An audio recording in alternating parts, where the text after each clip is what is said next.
Hello everyone, welcome to our audiobook channel. If you enjoy this story or want to hear more exciting content, don't forget to like, subscribe to the channel, and leave a comment. Your feedback helps us improve and bring even more captivating stories. Enjoy listening.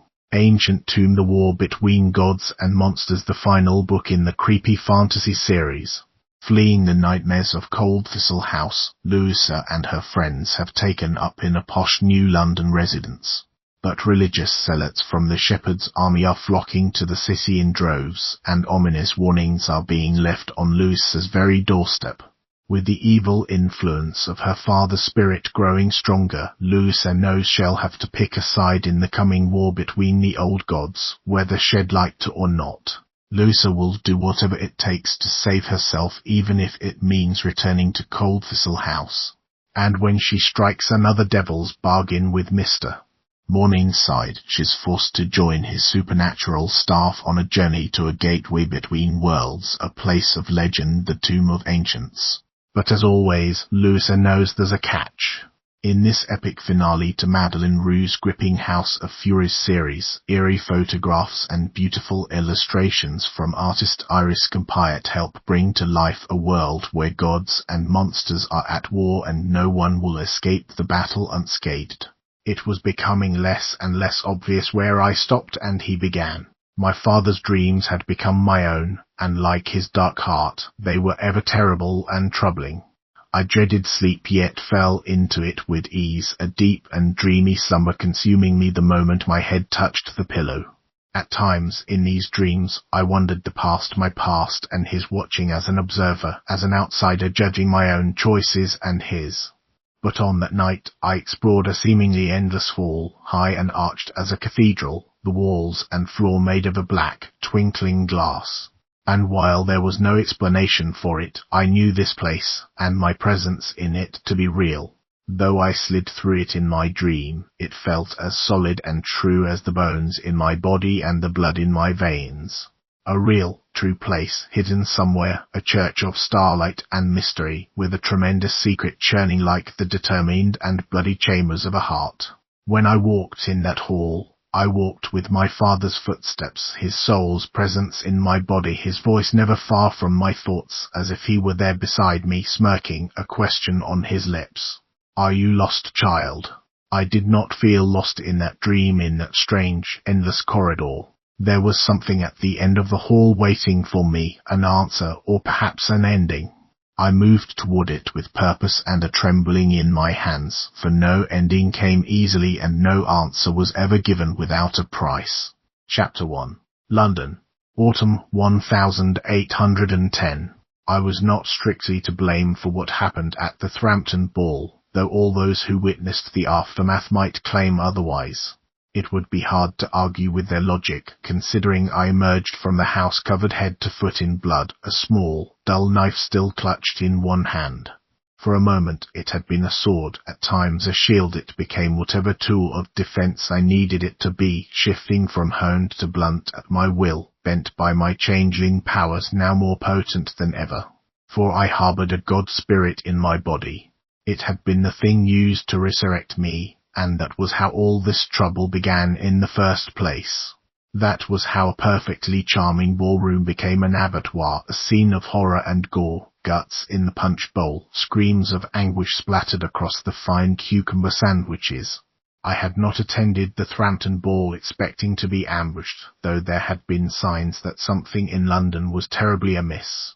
The evening of the ball, I looked down at the stoop, littered with dozens of dead spiders, and instinctively reached behind me for the door. There was no mistaking what this meant. Somebody with ill intent was watching the house, observing it and us closely, and now they were leaving a calling card. Not the polite, sensible sort of card like the one I had left with my long-lost half-sister a few weeks prior. No, this was not a kind overture, but a warning. I wondered if it had to do with Mary. When we first arrived in London, she had been using her dark fey powers to shield our presence and the house. It was a precaution born of my anxious sense that we would never make a clean getaway from Cold Thistle House. Too many dark events had transpired there, and she helpfully agreed to use the lightest shielding she could manage, a sort of mirage that would make us bleed into the neighborhood like a couple of boring native residents. But after weeks of all quiet, I had told her the protection was no longer necessary. How wrong I had been.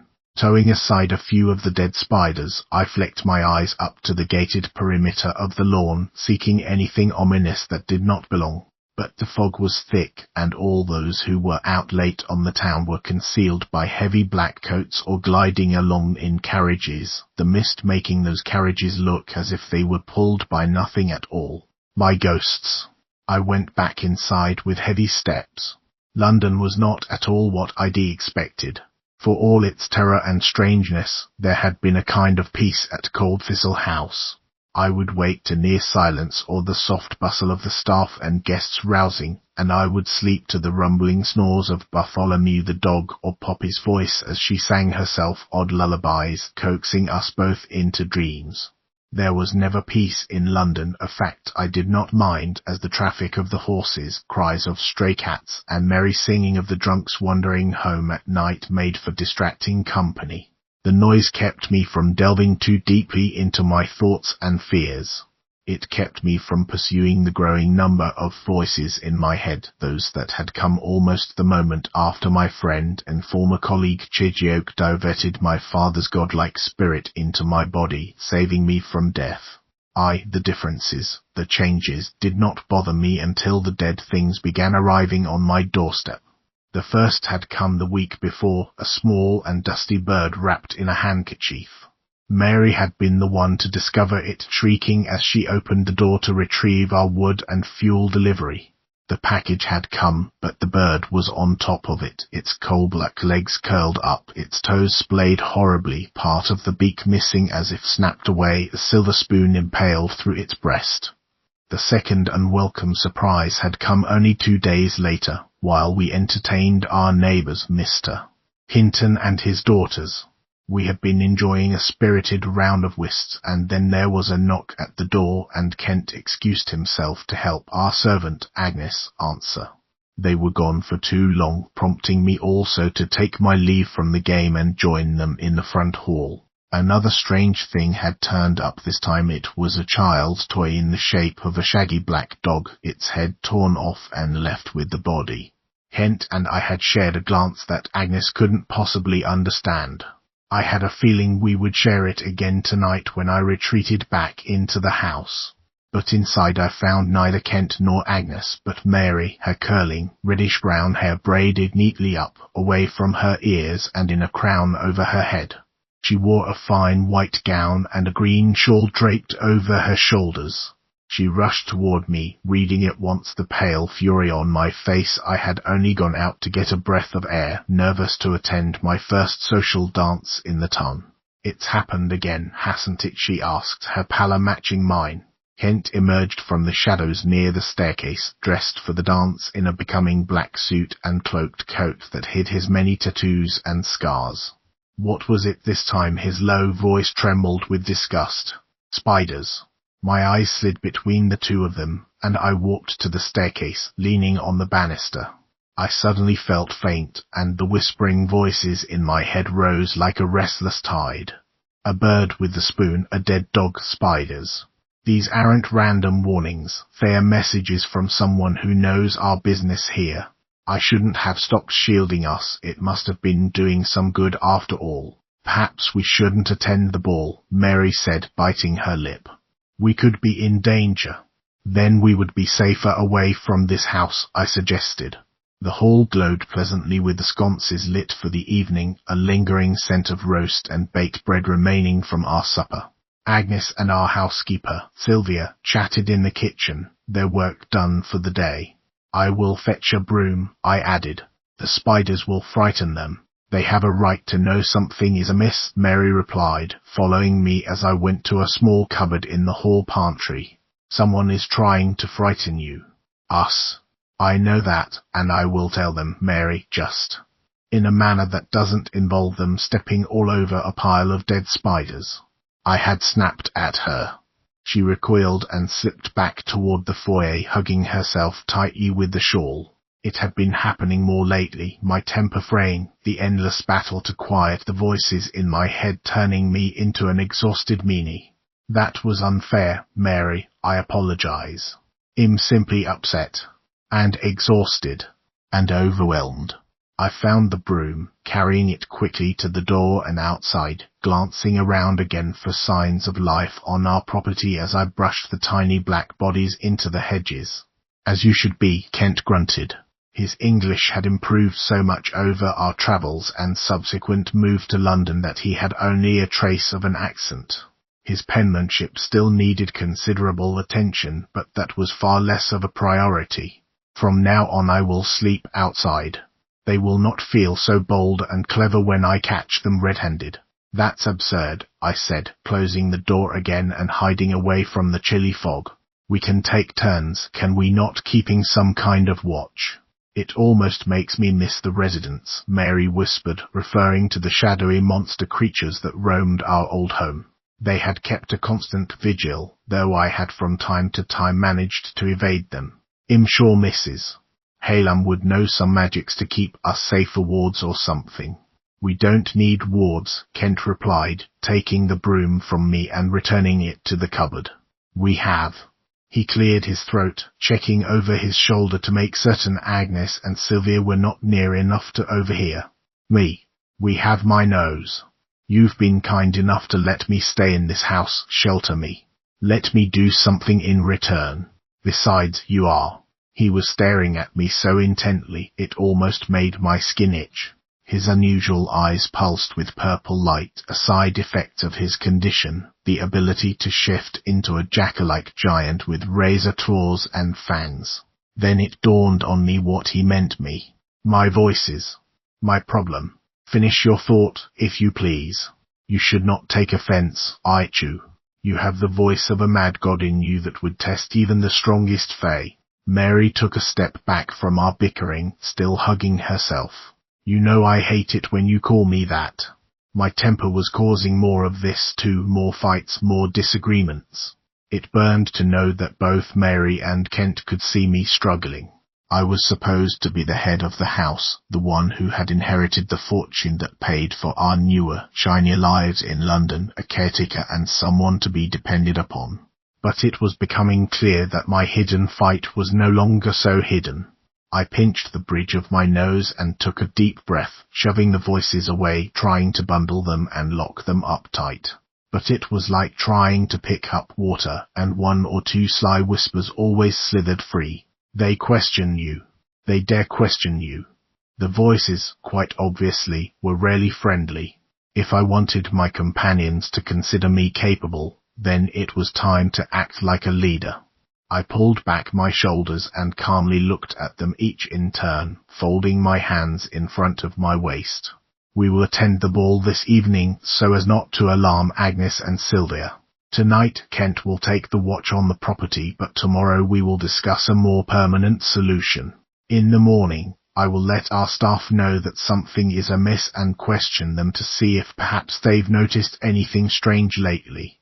Mary, maybe you would be so good as to write Chijioke. I'm sure he could either make suggestions of his own or talk to Mrs. Hallam. Mary's eyes lit up at that. I had been surprised when she agreed to stay with me in London and not return to Coldthistle House. She had obviously made the decision with some regret, having discovered a kindling feeling for the groundskeeper of the boarding house. Their frequent correspondence since then had not slipped my notice. Diversion then, Kent said, giving me a toothy smile. And libations. 1 or 2, I warned the Egyptian gently. I shall remind you that this is not one of Seti's feasts. Kent had told me all manner of incredible stories about kings and queens whose names were as beautiful as they were unusual. I wondered if even half the tales were true, but he recalled them with such conviction and detail that I decided to believe. And anyway, it felt like a secret between us, these stories of ancient grandeur that he had witnessed firsthand. I was the only person lucky enough to hear these tales, their truth lost to time and, according to Kent, the persistent sandy winds of the desert. I attempted to read Terrason's The Life of Cephos with him, but he insisted the inaccuracies were too much to bear. He snorted and winked, and then held out his arm for me to take. His parties were tame compared to those of Rames's. Have I ever told you about the time I ate 2 scorpions on a dare from his radiance? Taking the proffered arm, I stepped with him out into the misty chill. I do not think there will be scorpions to swallow at Lady Thrampton's ball. Vipers. Nary a one, I said with a laugh. A few spider corpses remained on the stoop, but I tried not to look at them. A cold shiver slid down my spine. Kent made a face, helping me down the short stairs in my dark crimson silk gown. Mary had been wise to bring a shawl, and now I was wishing for one of my own. Are we going to a celebration or a funeral? Kent groused. Damned English. He would hear no rebuttals from 2 Irish lasses. We reached the gate at the edge of the lawn, and I grinned up at Kent, who seemed distracted by thoughts of grander, wilder fates. With his rapidly expanding English vocabulary and friendly demeanour, I sometimes forgot that he had lived a lifetime ago and spent hundreds of years in frozen isolation, imprisoned by my father by the cruel god, now taking up residence in my head. Turning down the lane toward our destination, he noticed my staring. Mary giggled softly behind us, but I ignored it. There was that shoulder-pinching sensation of being watched as we went, but I ignored that too, chalking it up to the strangeness of living once more in the city and not in the secluded country fashion. What is it? He asked, smirking. That look makes me nervous, Hughie. Shrugging, I finally peeled my eyes away. I'm simply glad you're free. And here. That we're all here. The thick fog seemed to muffle and swallow our words. That feeling of being watched never left me, and as it persisted, a heavy dread settled over me. I had come so far, all the way to London, and made a new life for myself, one I had perhaps always wanted and dreamed of, but even now I was not safe. Even now, far, far away from Cold Thistle House and its dark mysteries, I was hunted. A group of women in white dresses so bright they cut through the fog huddled on the church steps across the road from us. I had noticed these women before on walks through Mayfair. Recently their numbers had grown, more clusters of white-garbed chanters appearing on street corners, shivering together like sheep on the moors as they braved rain and cold to sing or shout at passers-by. I couldn't help watching them now as we passed. Perhaps it was the fashionable thing to take a feet into the ball, but I preferred to walk, and so did my compatriots. Kent craved the darkness and the fresh air on his face. Mary had been confined for a long time, too, and she enjoyed the exercise. Neither of them seemed to pay any mind to the chanters, but I did, squinting into the mist, listening to their shrill voices rise above the steady clip-clop of traffic. The shepherd guides you in love, join the fold, join our flock the shepherd, you are lost without him, you are lost. Then they began to sing in unison, a childlike song about the safe embrace of the shepherd. His arms keep out the wind, he forgives all who sinned. That steel-edged shiver returned, and so, too, did one of the voices in my head. I caught eyes with one of the chanters as she raised her voice to boom at us from across the road. Are you lost, child? The sound of evening hymns ought to bring comfort, but my stomach squirmed as if filled with snakes. Something was wrong, and either my own instincts or those of the soul in my head felt the danger keenly. I began to walk faster, as if I could outrun the man in my head and the strange women all in white, who watched vigilant as we disappeared into the dusk. Chapter 2. A spider clung to the hem of my gown like a grotesque little bead as we were announced at the ball. I grimaced at it as I made my curtsy, presenting myself to the hosts. It was a tradition I detested, but Kent seemed oddly at home. Perhaps this pomp and grandiosity scratched some long-dormant itch from his days among Egyptian royalty. Whatever the case, he swept a bow that did not go unnoticed. Lady Thrampton was a wealthy widow, tall and willowy, with penetrating brown eyes and a narrow chin. She was dressed in a white muslin frock, her necklace studded with fat emeralds. She fanned herself more vigorously as Kent, his black hair smoothed back from his wide forehead, his jaw recently free of the bristly whiskers that had sprouted there like weeds, gave off an eminently courtly style. Sometimes it was quite easy to forget that he was dark fey like me, and that he could transform into a massive, shaggy jackal at a moment's notice. Mary, however, reflected my nervousness. She made a wobbly curtsy, nearly dropping her shawl as she did so. It was my first ball, and a bundle of nerves gathered in my chest, a cruel reminder that I had been born in obscurity, poverty, and that my name Louisa Ditton meant nothing to the sleek aristocracy gliding across the parquet. Miss Louisa, I was so very pleased to discover that you and your charming family would be joining us this evening. With pinched, rouged lips, Lady Thrampton stumbled over the word charming. She obviously meant bizarre. No group of people could look less alike than we three. Miss Black spoke so sweetly of you, and I understand you recently resided in Yorkshire. I felt the urge to fiddle with my skirts, but forced my hands into a tidy bundle at my waist, trying to appear prim. Indeed, good start, a little too enthusiastic. We decided to abandon country life for something more exciting. There are only so many birds one can shoot before it all becomes a dull affair. Kent quietly cleared his throat. And you are unmarried? Her lip curled at this. Mary fidgeted at my side. I glanced at her, but she offered no help, her eyes huge with terror, as if this rich woman were a bear rearing up on hind legs and not a frail dowager. I have only just come into my inheritance. The business of matrimony can perhaps wait until I am more comfortably settled. An inheritance, and now Lady Thrampton's eyes, glossy as glass buttons, sparkled. How intriguing. You will have to tell me more, dear, after you sample the punch and enjoy a dance or two. You are most welcome in my home, of course. Of course. But there was a strain in her voice as she said it. We made our polite curtsies again and turned toward the arched entrance. To the left, a wide, shallow set of marble stairs led down into the magnificent foyer. I had little experience with great houses, Coldthistle House notwithstanding, but Lady Thrampton's was the subject of considerable gossip among the glamorous elite. She favoured bold chintz and exotic carpets, the foyer filled with stone pedestals, atop which stood statuettes and vases. Her wealth was on display for all to see, and I had no illusions that it was only my own recent and large inheritance that allowed me to mingle in her company. If she knew my true origins, she would toss me out into the gutter like a used handkerchief. Miss Louisa Ditton, Miss Mary Ditton, and Mr. Kent Ditton, our names were all but shouted over our heads as we descended into the hall, a cane striking the floor afterward, making me jump.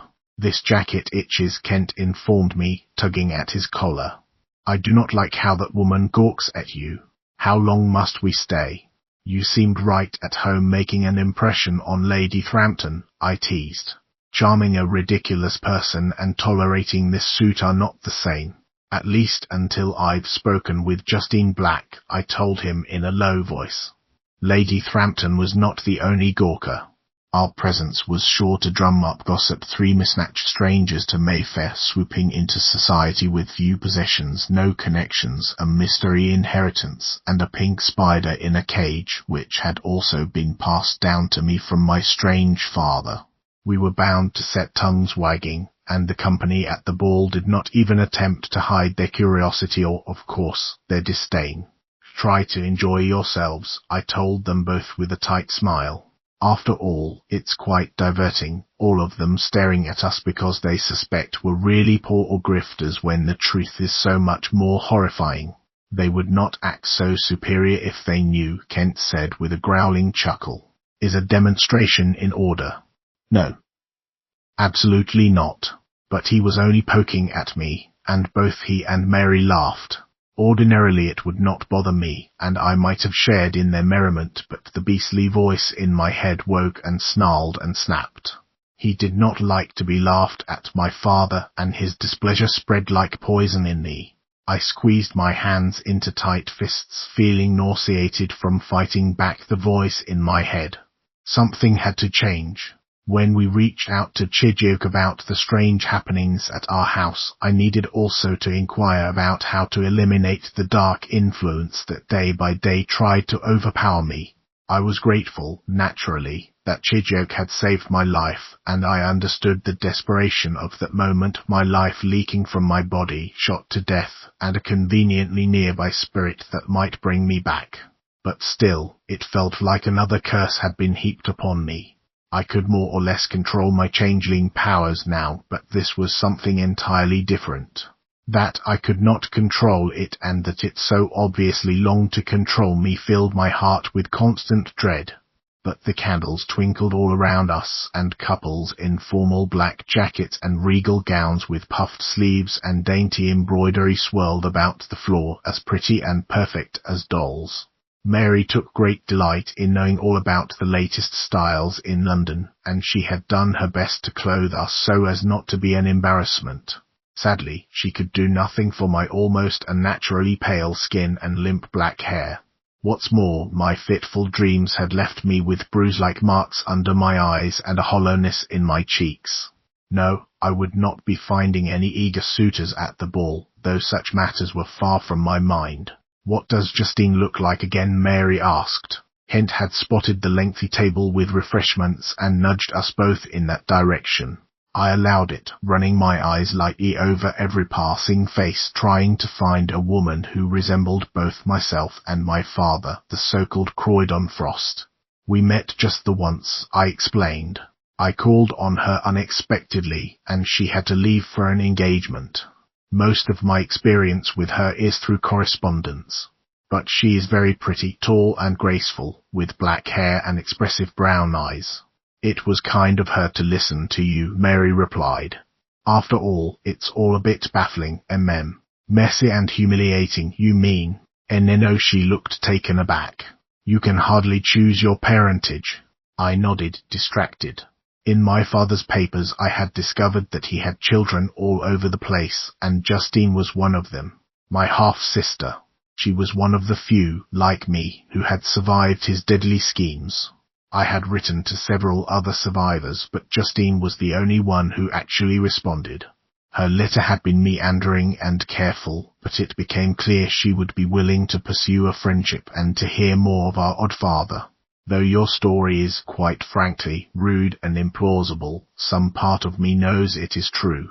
You will forgive me for saying so, but I am glad at least that a measure of good may come from his bad deeds. So much time has passed, and we may never truly be sisters, but I send this letter with affection and a hope that we may know one another better." At last, near one of the banks of windows at the far end of the ballroom, I spied my half-sister. "There," I said, nodding subtly. "Follow me." Kent demurred, gazing longingly at a tray heaped with jam tarts. I smiled and took Mary by the hand, pulling her along. A preemptive warning couldn't hurt, given I had seen how voraciously he ate at the house. "It isn't polite to eat them all." He took that as his cue and hurried away toward the food. While I kept my sights on Justine, Mary's eyes wandered, her lips parted in wonder as she drank in all the many splendid gowns and slippers. It didn't affect me the way I might have expected once. No part of this new life in London had been what I wanted. My father's inheritance ought to have been a reward for a life of hardship, and all I thought I desired was the comfort of a warm home, plentiful food, and my friends. We might visit various parts of the country, or see Paris, but nothing had yet brought me joy, and so far, even this ball felt like work. I had come seeking Justine, hoping to solidify a friendship, something to anchor me in London. I told myself, as I waded through the warm, fragrant crowd, that this was my own doing, that my desperation to know Justine Black had nothing to do with the hungry spirit in my head. "Are you quite well?" Mary asked. I glanced at her with a soft grunt. Why do you ask? You're practically crushing my hand, Louisa. Have a care." She was right. Her poor little hand had gone red. "Maybe I should call Kent back," I whispered, letting go of her. For a moment I paused, silk music and sound swirling all around us, almost dizzying. I swayed on my feet, feeling the deep ocean crush of numbness that always preceded an episode. Did my father's spirit sense that one of his other daughters was close? What would he even want me to do with her? "I do not think Justine will harm you," Mary offered helpfully. You said your correspondence was friendly. I sighed and nodded, forcing my eyes open. The whole ballroom felt suddenly too bright. It isn't her I'm worried about, Mary. An image of one of the last guests I served at Cold Thistle House, Amelia, flashed before my eyes. My father had drained her of her essence to preserve his own life, leaving her as dry and brittle as a bleached bone. So far, I had experienced no temptations of that variety, but it did not seem outside the realm of possibility that along with my father's temper I may have also received his terrible powers. At the edge of the crowd, we reached Justine, who stood swaying prettily to the music, her bright blue skirt swishing from side to side. It was for me like looking into a kindly mirror, and for her probably more like a demented one. She was utterly lovely, with soft pink cheeks and my father's narrow jaw. Her dark, shining hair was bouncy and curled, lustrous where mine had the quality of old soot. Lucia, her eyes widened in surprise, but then she smiled. Lucia, it is so good to see you once more. Justine darted forward, taking me by both hands and spinning me. The woman with her, older and more freckled, with gaudy lips and many twinkling gold necklaces, sniffed as if smelling something rotten. This is my guardian, Mrs. Langford. Justine made the introduction tidily. I presented Mary and then apologized, explaining that the third in our party had been waylaid by the deserts. Oh, that is completely justified, Justine told us, taking out a perfumed fan and flouncing it at my chin. Lady Frampton has one of the best cooks in London. I myself am partial to the marzipan. Perhaps fewer marzipans this time, Justine, Mrs. Langford drawled, eyeing first me and then Justine up and down. Hush, Mrs. Langford, I shall eat as many as I please. Now you will excuse us, Louisa and I have so much to talk about. It is all gossip and scandalous in the extreme. She winked at her guardian, who snapped open her own fan and turned away, gliding like a ghost toward the lemon ices. I was not sorry to see her go, though the forcefulness of Justine's company knocked me off balance. It was welcoming, of course, but a shock. Before I could say even one word, she had taken both Mary and me by the arm and jerked us in the opposite direction of her guardian, plunging us back into the swelter of giggling, flirting guests. That was a joke for her benefit, you see, as I am always perfectly behaved, but I do so hope there is some truth to what I said. From your letters, it sounds like you lead such an interesting life. So much excitement, I feel I do nothing but work at my samplers and go to tea. She heaved a dramatic sigh. I thought of all the cruel things my father had said about his human daughters. How they were unimportant. How their lives were petty and brief. My heart throbbed at that memory, for nothing could be further from the truth. Justine was kind and vibrant, everything her neglectful father was not. Yorkshire was certainly eventful, Mary said wryly. I like the sound of that. You must tell me exactly how you discovered our connection, Louisa. I have a keen eye for deception, you know. There is something you aren't telling me about this whole thing, about our father. At first I felt certain it was just the heat in the room making my head spin. Everyone around us seemed to be clad in such brilliant white silk that it amplified the brightness in the room, making my head hurt. But it was only getting worse, a buzz at the base of my skull growing until I could hardly hear what Justine was saying. We drew up to the edge of the crowd again, this time on the wall farthest from the deserts. The room spun, the floor going soft, and I stumbled a few steps. Mary was there in front of me in an instant, holding me steady. I blinked hard, her brown hair blurring until it bled into the floor. Well done, child, you have brought me to one of my daughters. That was what the buzzing had been about my father's voice, his influence, growing until it blotted out my own thoughts. It was like all the rage of a thunderstorm concentrated just in my brain, and it took my breath away. Consume her. You can. You must. We will. No, I heard myself say. My knees buckled. The pain was too much. I ripped my eyes open only to find I could see nothing at all, just a wall of crimson. Red hatred. I felt my fingers curl as if to turn into claws, sharp and aching to tear. Chapter 3. Sleep came upon me suddenly, unexpectedly, as if descending all at once to keep me from behaving like a monster. How could I be waking and then so swiftly asleep? But there I was, standing once more in a great glass hall, the walls turning black as the red of my vision faded away, like a scarlet sunset giving way to night. And the stars came out, the same stars I had seen in this vision before. They dazzled. The ball and its overwhelming heat seemed 1,000 miles away below me, as if I really did float in the sky. My head tilted back, I wandered down the black and shining path, watching as the twinkling lights above me began to move and dance. They remade themselves into shapes, constellations, 4 distinct patterns of stars arcing above me. The first shape resembled a stag, the second a serpent, and the third a ram. The fourth and final constellation was unmistakably a spider. Their forms complete, they began a battle of a sort, the stag rearing up before colliding into the others, obliterating the serpent and the ram, scattering the stars like beads plucked from a gown. Only the spider remained, and it looked as if the stag, growing larger, would trample it, too. Yet just before impact, the spider's shape changed, and it became a human figure. A woman. The woman held up one hand, and the stag was halted, then destroyed, and another dozen stars were thrown back into the heavens. The sky lit up, blazing like a hearth, hundreds of different constellations pulsing with silvery light. It was impossible to count them all or remember the figures, and just as quickly as they had appeared, they were gone, and the sky turned flat, glassy black. Then a heavy hand fell on my shoulder. My stomach crumbled. I turned with a gasp, finding myself face to face with the thin, pale, skull-like face of my father. Father. His eyes blazed red with pinpoints of ebony, his shoulders draped in a cloak of tattered leaves that ceased and shivered as if full of whispers. Mist shrouded his neck and torso, and all of him smelled of rot. That was not for you to see. The thunder of his voice returned, filling my head to bursting. I winced and tried to fall back, but he held me fast. That was not for you to take.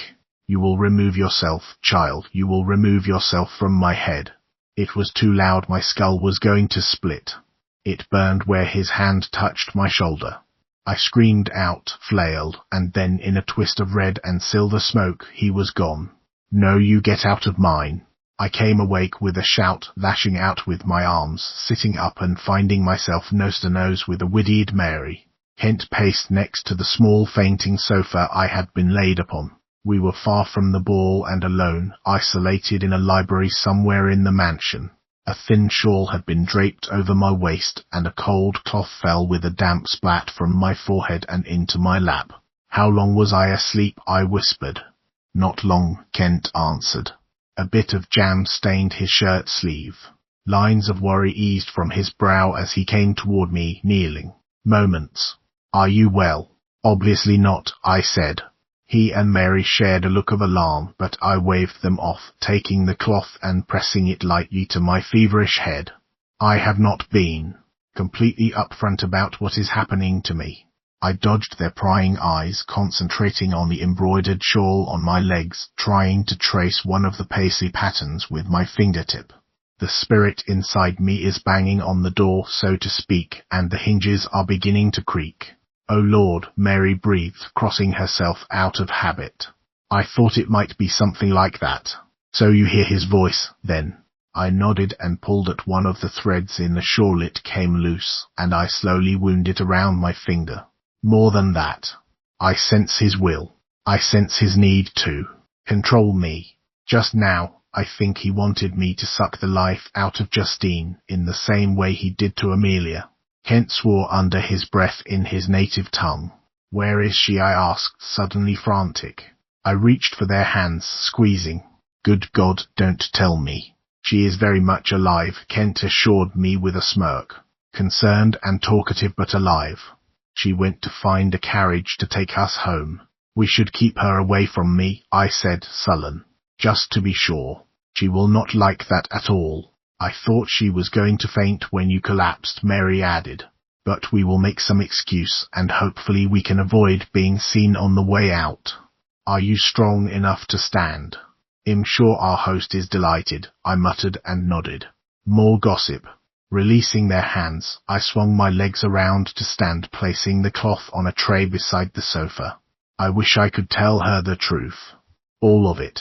These damned secrets are more trouble than they're worth, but the poor thing would never believe it all. I would never believe what? All three of us froze, then looked to find Justine watching us from the open door. I gazed around at the narrow, cozy library, the walls covered floor to ceiling in well-maintained and dusted volumes.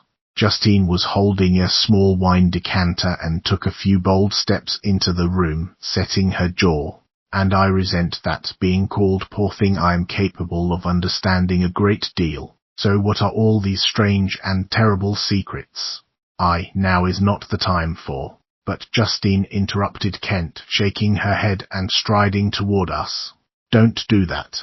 I will not be discarded so easily. Am I not your sister? Half-sister, I corrected her gently, standing. Justine met me halfway, then went to a decorative table near the sofa, where a neat set of brandy cups had been set out. Later, the men attending the ball might retire to the library to enjoy a cigar, but Justine made use of the serving set, retrieving 2 small crystal cups. She poured us both a bit of wine and handed me a glass, then pushed her own against it. To the truth, she said, and to courage, which means, I must ask, was our father a criminal? Behind us, Kent vented a high whistle. In a sense. I drank the wine, hoping the burn of it down my throat would indeed inspire courage. How to even begin? Should I even begin?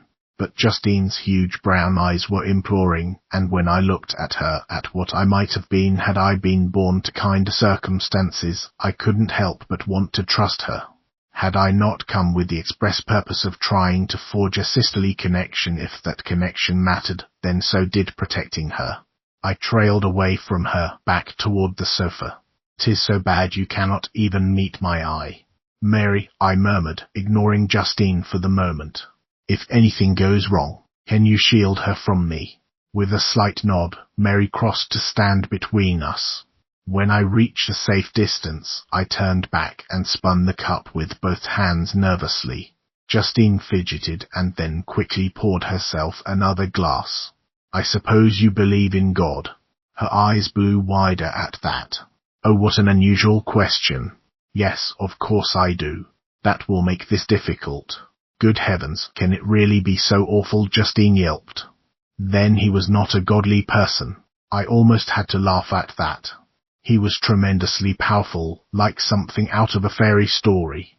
He could command beasts and insects, and he ruled over a kingdom of fantastical creatures." And there I glanced first at Mary and then Kent. "Wonderful creatures. And he could change his form at will, becoming anyone or anything.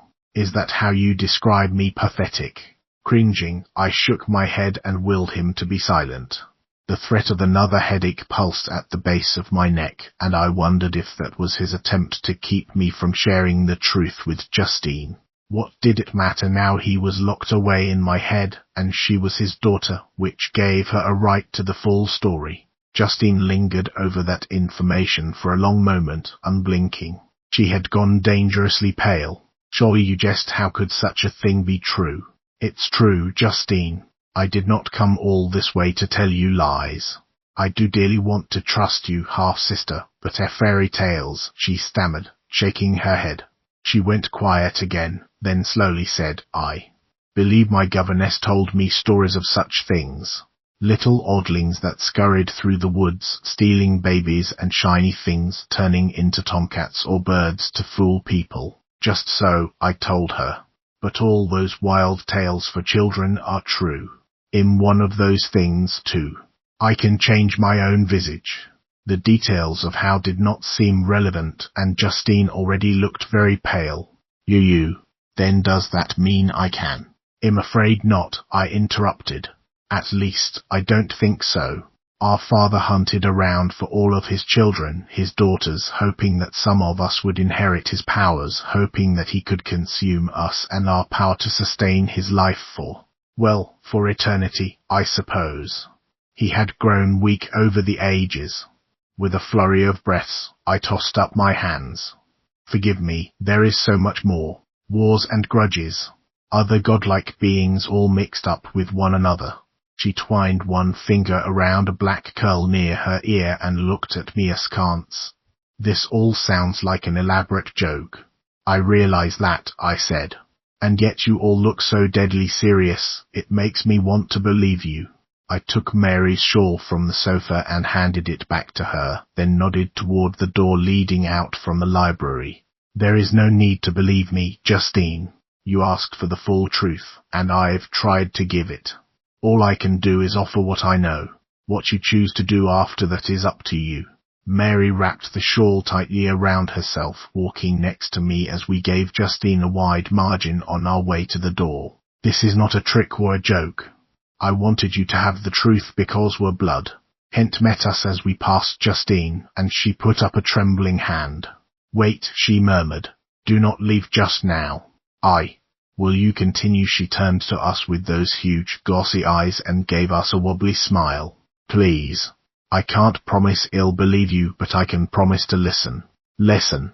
Kent lifted his hand, too, but pressed it to his lips, silencing us. His purple eyes narrowed to slits, and I could see his ears perk. Our glances crossed, and I felt a cold shiver pass between us. Yuhi charu her say eshist chapup. Listen. Not a sound. Why so quiet? Strange. He only spoke to me in that language for secrecy. Something was the matter, and his keen, canine-accentuated senses had caught it. And he was right, the ballroom had gone completely silent. Before, the steady hum of chatter and occasional bright peal of laughter could be heard, but now silence. No clinking of punch cups, no shuffling dance feet, no merry string quartet. It's awfully quiet, Mary murmured, noticing the eerie silence, too. How very odd, Justine began. No, I told Justine. Something is wrong. It should not be that quiet at a ball. Her eyes widened with fright. Her voice became a whisper. Mrs. Langford, I hope nothing has happened to her. We must investigate. I will look, Kent told us, removing his restrictive jacket and letting it fall to the floor. He rolled up his shirt sleeves quickly, revealing a crosshatch of scars and faded tattoos. You will stay.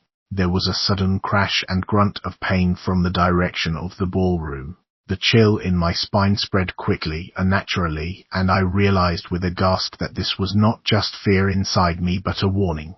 I had felt this specific brand of uneasy iciness before at Cold Thistle House when the shepherd's adjudicators had begun falling from the sky. I think this sad English party just became much more interesting, Kent whispered before dashing around the door and leaping into the hall. Chapter 4. Sharp, unforgiving ice replaced the blood in my veins as the house shook, rattled as if thunder exploded overhead. That was enough. With one slippered foot already out in the corridor, I turned to Mary and Justine. Protect her, Mary, I said sternly. Hopefully I will return in a moment. I should come too, Mary insisted, loosening her shawl. 3 is better than 2. Undoubtedly, but Justine needs you just now. I will be fine. Remember, there's a monster lurking inside me. That did not seem to soothe her, but she remained, ushering Justine back into the library and closing the doors. That at least made me feel a little better. Mary's ability to use her magic as a kind of shield had astounded me at Cold Thistle, and I trusted her to keep the innocent Justine safe from whatever was happening in the ballroom. My stomach roiled as I ran toward the commotion, an array of terrible and violent possibilities springing to mind. Foremost, of course, was the idea that those warnings on our doorstep had not been idle threats. Even before I had left Cold Thistle, Mr. Morningside himself had warned me that anonymity was a ridiculous notion for one such as me. Pretend you can run all you like, girl, but ancient wheels have a way of turning, and old, ugly wounds have a way of opening up again. I could only wonder for that brief moment before I reached the ballroom which old wound exactly had split. There was little time to worry as I raced through Lady Thrampton's gilded halls. I soon found the ballroom. Its tall, grand doors were shut, and a few confused guests milled about outside, their voices rising with confusion and squeaky complaint. The evening had been intolerably ruined. Such a waste. This was all very shocking to them, of course, their soft, rich hands having known nothing more vexing than a late tea. When I was nearly to the doors, they blasted open with a noisy gust. Dust and a woman's nosegay flew at me with enough force to knock the breath from my lungs. The guests screamed and scattered, their slippers, fans, and punch cups forgotten in their haste to flee. But not all who had been invited left, for I discovered a few lingering in the ballroom. Those remaining were dressed in stark white, their backs to the walls as they watched the conflict unfolding in the center of the room, just under an immense crystal chandelier.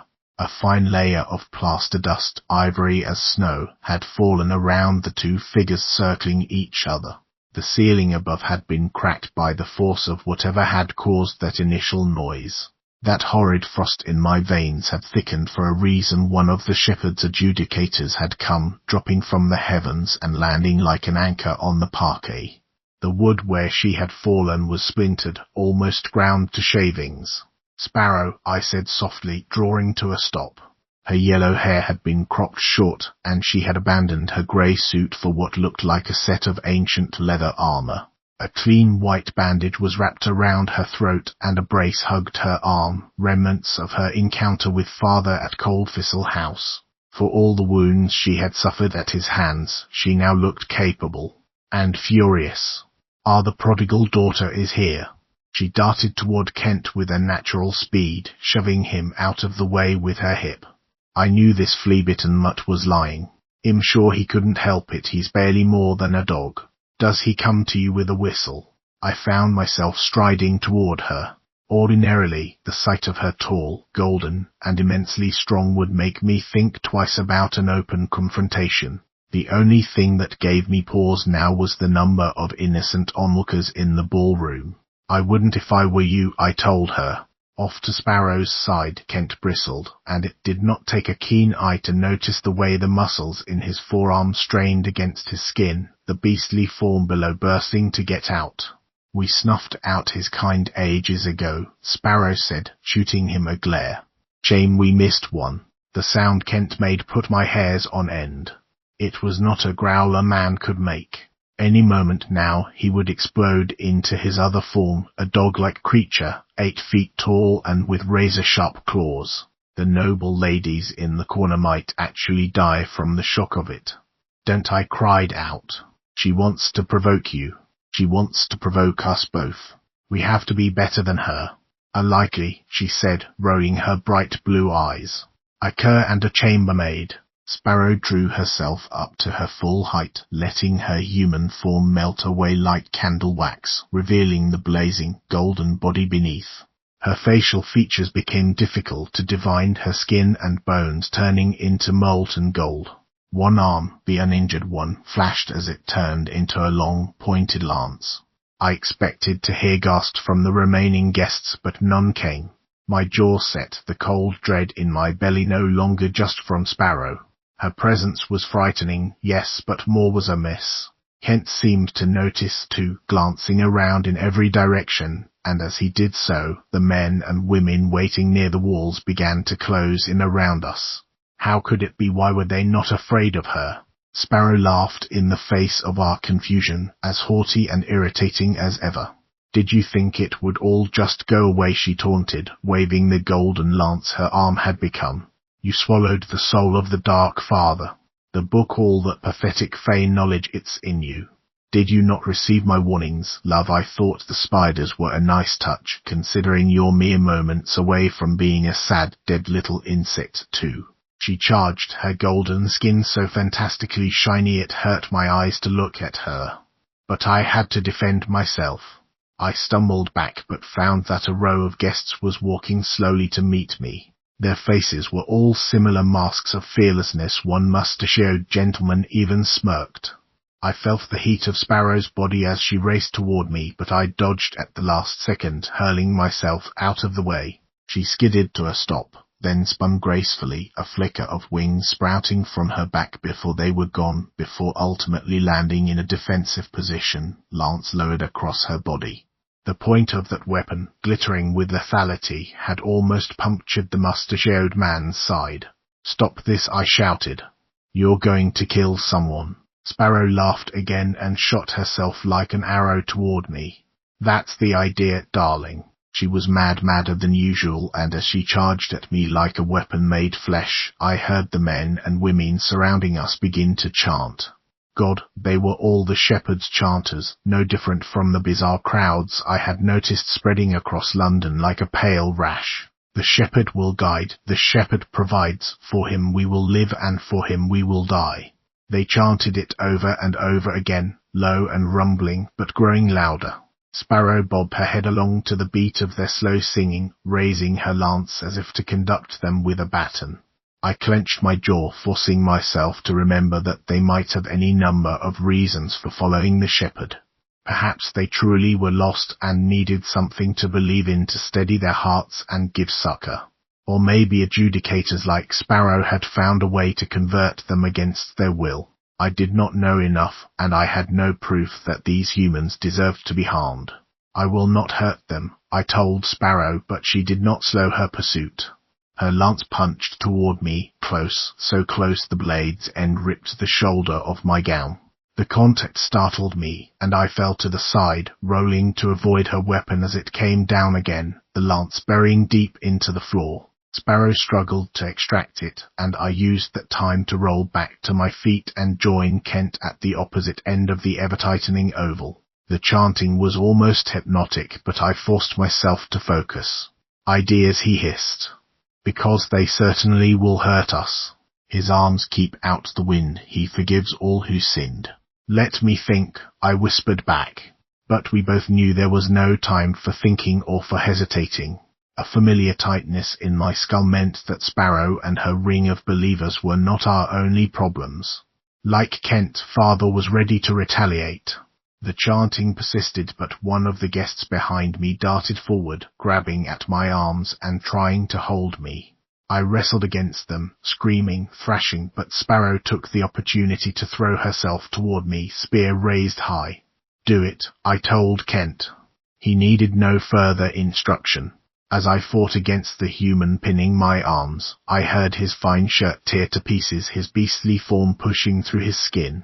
That startled Sparrow, but only for an instant, one I took advantage of, letting my mind spin with possible defenses. I no longer had my beloved little spoon, but the memory of it did give me an idea. Metal. Armor. Closing my eyes hard, I went silent, all of my thoughts bent toward altering the state of my gown. The desperation of the moment must have helped, for at once I felt the silk shift and grow heavy, and Sparrow's spear scraped against a sturdy breastplate. Sparks flew up in front of my face from the impact, red and gold showering me in glittering heat. I heard the man holding my arms gasp in surprise, and I slammed down my foot on his, no longer clad in a soft leather slipper but in steel. Twisting away from them both, I watched the crowd around us scatter toward the walls, but Sparrow remained undeterred. She spun her spear once and then leveled it across her middle, her sapphire eyes darting between the hulking form of Kent and me in my armor. Friends, she called, raising her spear arm to rally them. Followers of our great shepherd, do not be afraid, tear the fear from your hearts as weeds from a garden. To me with whatever you can find, to me. We watched as the guests, the followers, in their draped finery and beautiful suits masked by white cloaks, scrambled to find serving knives and utensils. Bottles abandoned by bewildered butlers were taken up and smashed, the sharp, wet ends glinting in the chandelier light. And then they did as Sparrow demanded, rushing toward us, screaming, their monotonous chanting abandoned for shrieks. Too late I felt Father's presence surge in me. Perhaps it was my own fear, which I had not even attempted to tear from my heart, that allowed his coming. Or maybe I had longed for this moment since surviving Sparrow's torment at Coldthistle House. Whether it was my own weakness or desire for revenge, I could not say, but I heard a sound like heavy cloth tearing inside me. The armor stung, for the boundaries of my body expanded rapidly, twisting and reshaping, until my legs were longer and stronger, dark leafy vines twining around my arms as my fingers elongated and sharpened into black claws. Whatever I had become, it gave Sparrow pause, but her gasp of surprise soon turned to a growl of determination. She and her followers fell upon us, a dozen or more hands slashing at us from every direction. I reached for a dull knife dropped by one of the guests and whirled it into a sword, swinging it blindly to keep the shepherd's followers at bay. The sword did not stop them, and so I imagined the little knife becoming a massive shield, one large enough to push the humans away and create some space. Nothing seemed to frighten them. I only wanted them to stop, to retreat, but something in Sparrow's command had driven them mad. I heard the meaty thunk of Kent knocking one of the guests away, his body tumbling end over end as if he were no more than a child's doll. Some of those knives and ragged bottles managed to aimlessly wound, and the floor around us became slick with blood, some of it mine, some of it Kent's, but most of it Sparrow's. I reached for her. My head filled with crimson smoke, my vision narrowed only to her gold, glowing form and the spear that punched toward me. Without even meaning to, my arm stretched and stretched, unnatural and ugly, but useful in its strangeness. I grabbed her by the neck, saw the sudden terror in her eyes as I crushed against the bandages and then against more. Her spear slashed at my side, finding a gap in my armor, but I hardly felt the sting. More followers of the shepherd raced into the ballroom, but they were too late. Father's control had gripped me utterly, and his will dominated me as if I were merely a costume he had put on. I saw with his cruel eyes and struck with his cruel hand, slamming Sparrow down onto the floor, shaking the entire house once more. The chairs and tables around the edge of the room tumbled over, the entire ballroom in ruin. Candelabras spilled their candles onto the floor, small gouts of flame threatening to spread. A guest, thrown by Kent, sailed over my head. Roots as thick as a man thrust up from beneath, just as they had in the pavilion when we had all banded together against Father. Now those grasping black tendrils were on my side. Our side. The ceiling, Kent growled out through his pointed teeth. "Ma, look." Kent leapt back, slashing his way through the throng of guests, and I had the good sense to follow. I glanced toward the ceiling, the great shuddering and shaking of the house cracking the ornate plaster. The chandelier swayed, creaking dangerously on loosening brackets. The final push it needed came as Mary and Justine threw open the ballroom doors. Their faces dropped in twin shock and horror, but Mary stepped forward, flinging her arms across Justine as the chandelier's bolts gave, its gold and silver baubles plunging downward, candle wax splattering us as it fell. A faint ripple enkissed the two girls, Mary's shielding magic emerging like a wave from her arms. I wanted to look away, but Father would not allow it. Kent cringed at my side as the chandelier smashed into the mess of roots and wood splinters and Sparrow below. She gave a weak, startled cry, but then came a long, eerie silence. I watched a candle pool into the ruined floor and reached for my side. It had begun to ache badly, and my hand came away drenched in blood. At last I felt Father's influence lessening, and I turned away, fully realizing then what I had done. Sparrow had attacked us, yes, but now she was grievously wounded. No, I thought with a shudder, dead. There were other bodies too, and it turned my stomach to see them. My legs went weak, and I stumbled away, finding myself leaning against the buffet table, once beautiful and festive, now splashed with blood. Heaving, I chanced to see my reflection in a silver tray. What I saw there stole my breath away, smoking red eyes, charred skull face, a crown of twisting antlers. A monster. A monster.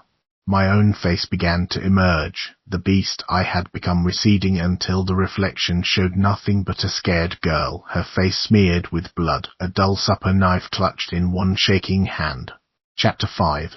The crash of the chandelier and Sparrow's demise seemed to shake the followers from their mania.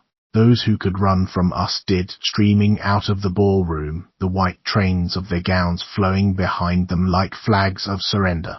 My stomach remained in knots. Kent breathed hard beside me, his dark grey fur matted with all manner of gore. His clever canine eyes, a vibrant purple, followed as I walked slowly from the table toward Mary and Justine.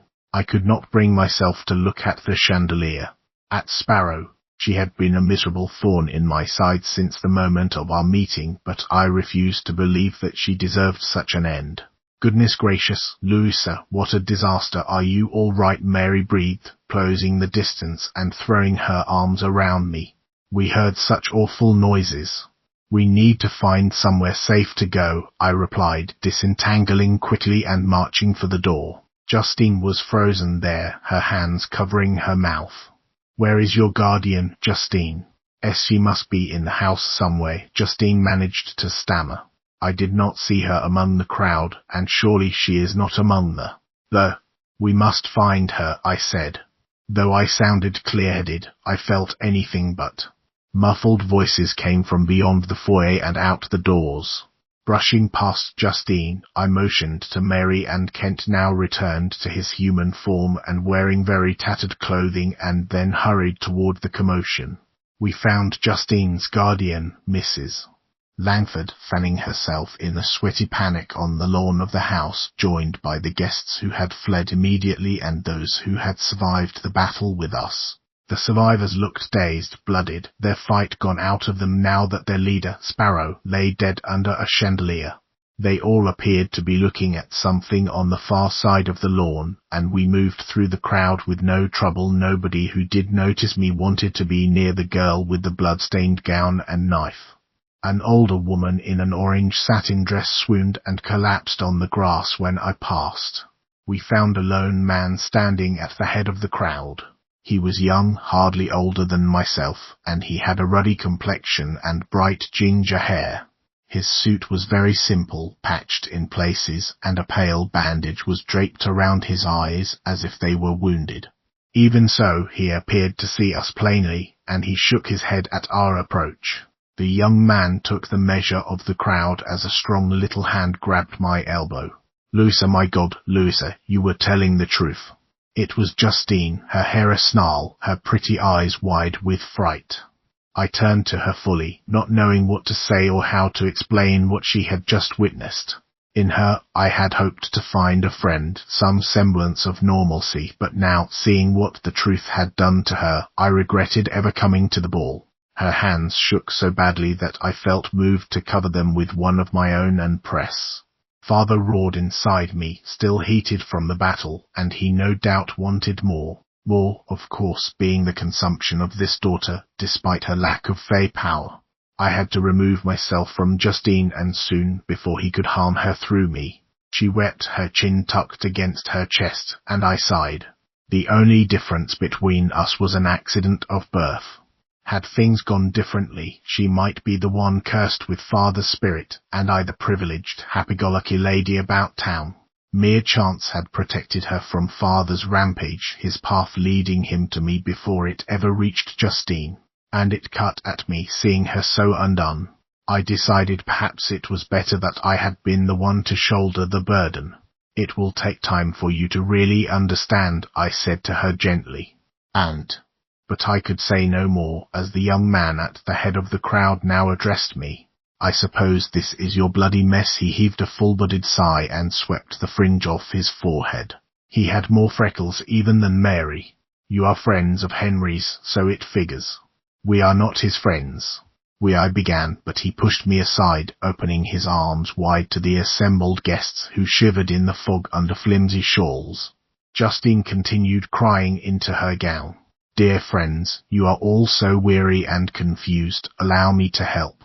He smiled a genuine smile and inhaled, and then a soft yellow light emerged from his chest, growing out and then bathing the guests and follows as if a beam of sunlight had pierced the night and fallen gently on them all. Their eyes glazed, their mouths dropped open a little. Even Justine appeared utterly entranced. Then, just as suddenly as the light had come, it disappeared. The young man removed his jacket and draped it over me, hiding the scratches and blood. I let go of Justine's hands. They had stopped shaking. She looked at me now as if I were a stranger. It hurt, but I let it go, knowing how gravely the knowledge and the carnage had disturbed her. Then now, he said to the crowd gently, gazing at them with a serene expression, what a scandalously bad party that was. You must all scold Lady Frampton for her mediocre punch and talk endlessly of the flat cello in the quartet. And Lady Thrampton, you must remove your household to the country for a while, to recover from the shame of this sad little fate.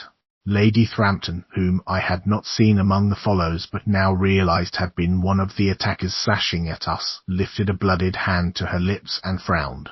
That should give me time to clean up your misadventure, he said. Then he gave a short, casual bow.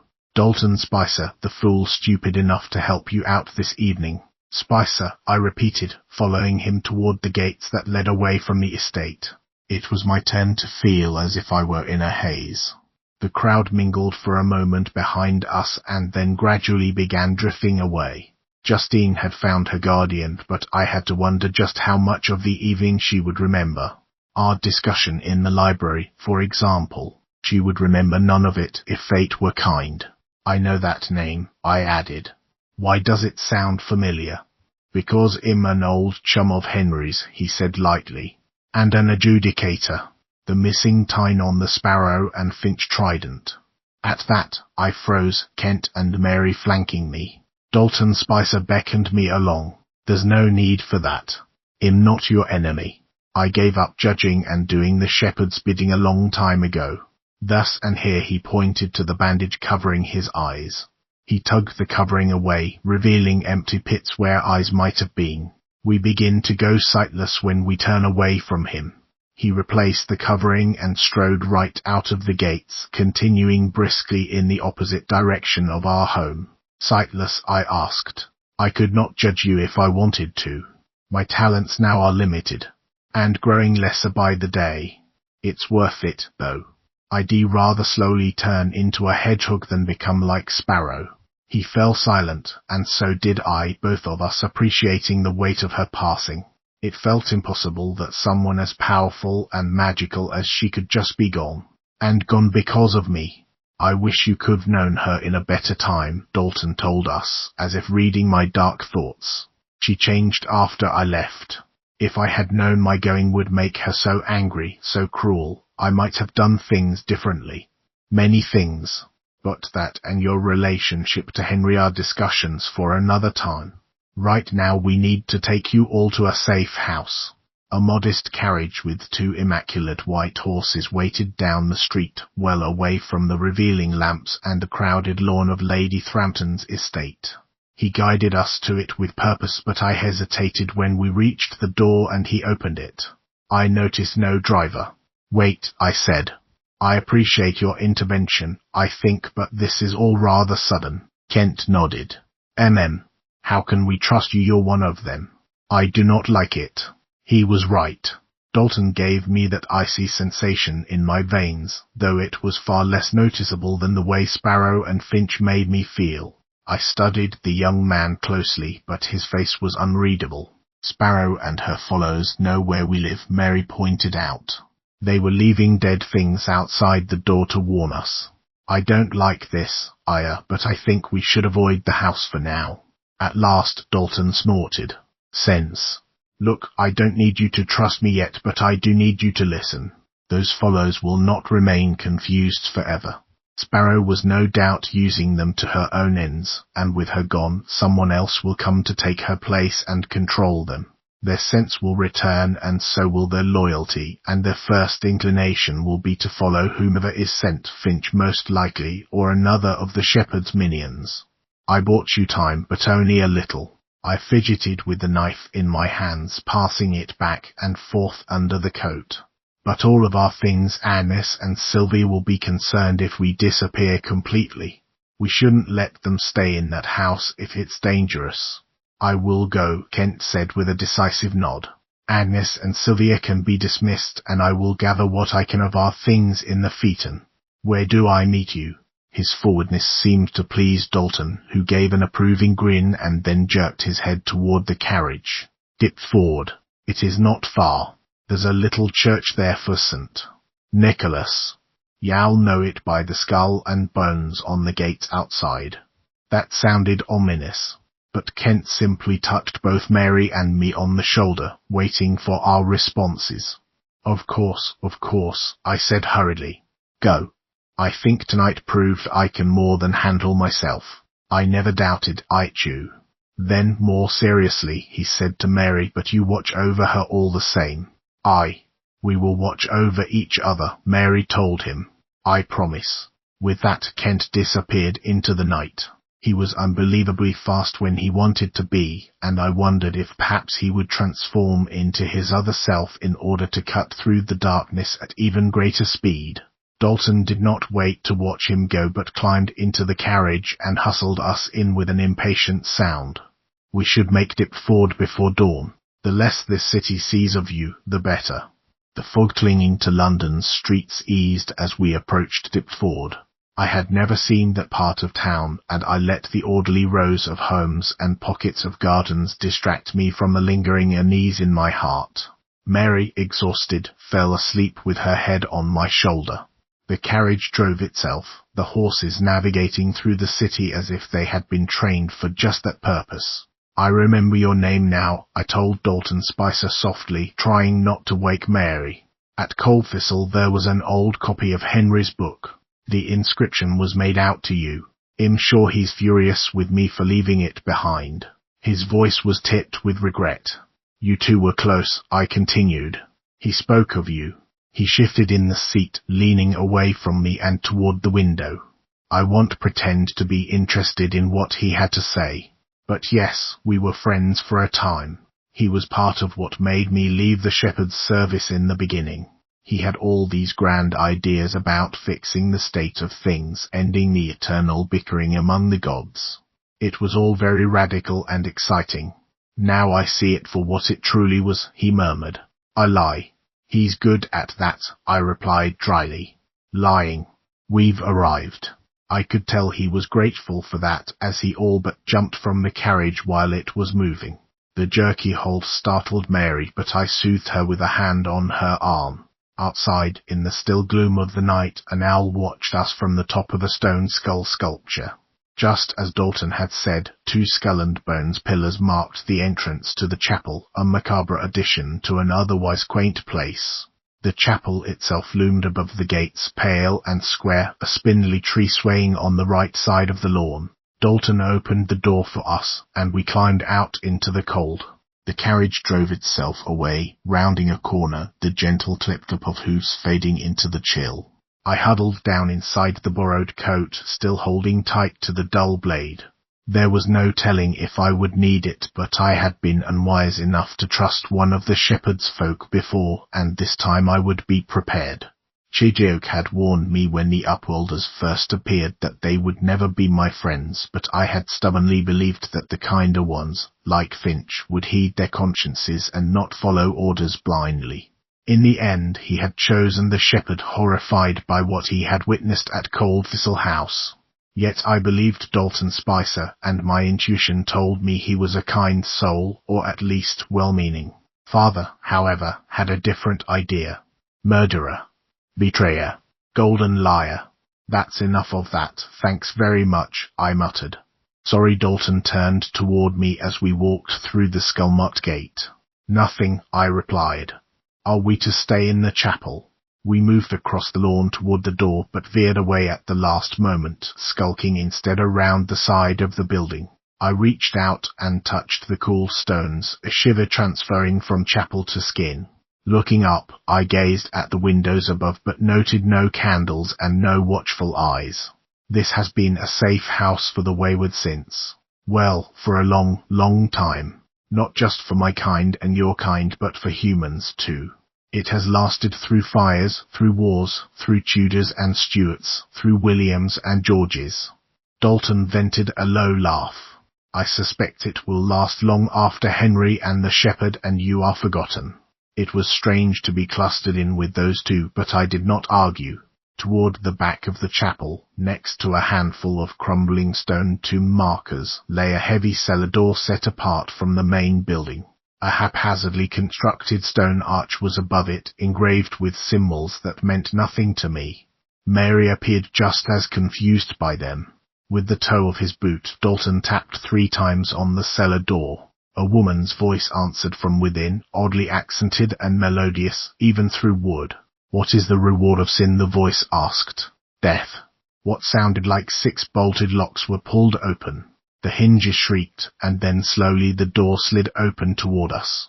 The spirit taking up lodging in my head resisted, but I pushed past him, knowing I would probably pay for my petulance with a headache later. I simply wanted to be out of the cold and to wear something clean, to drink a cup of tea and decide what we would do now as fugitives. Almost as soon as we set foot on the steps down into the cellar, we were met by a surprising wolf. I had expected the moist coolness of rock, but the underground lair was fortified with ancient timbers, a felted carpet softening our steps as we descended. Large lamps repurposed from old barrels hung above us, close enough to reach out and touch. An herbal scent clung to the air, mint, lavender, and rosemary, as clean and fragrant as an apothecary's case. At the bottom of the long staircase waited the woman we had heard before. Dark-skinned and short, she wore an oversized man's shirt, nipped in at the waist with a sash, and a full, striped skirt. Her black hair was oiled and braided into a thick Dutch plait that hung over one shoulder. "Fathom Lewis," she said, offering me a hand. "I'm afraid my hands are. They're not in a fit state for shaking. Would you accept a curtsy?" "If you insist," Fathom replied breezily. She, Mary, and I exchanged curtsies, which felt ridiculously formal, given the circumstances. "Americans and their manners," Dalton sneered. "She's from something called Pennsylvania. God only knows what it's like there." "It's actually nice," she told me with a smirk. That explained the unusual accent. Dalton wouldn't like it, not enough snobs like him. How?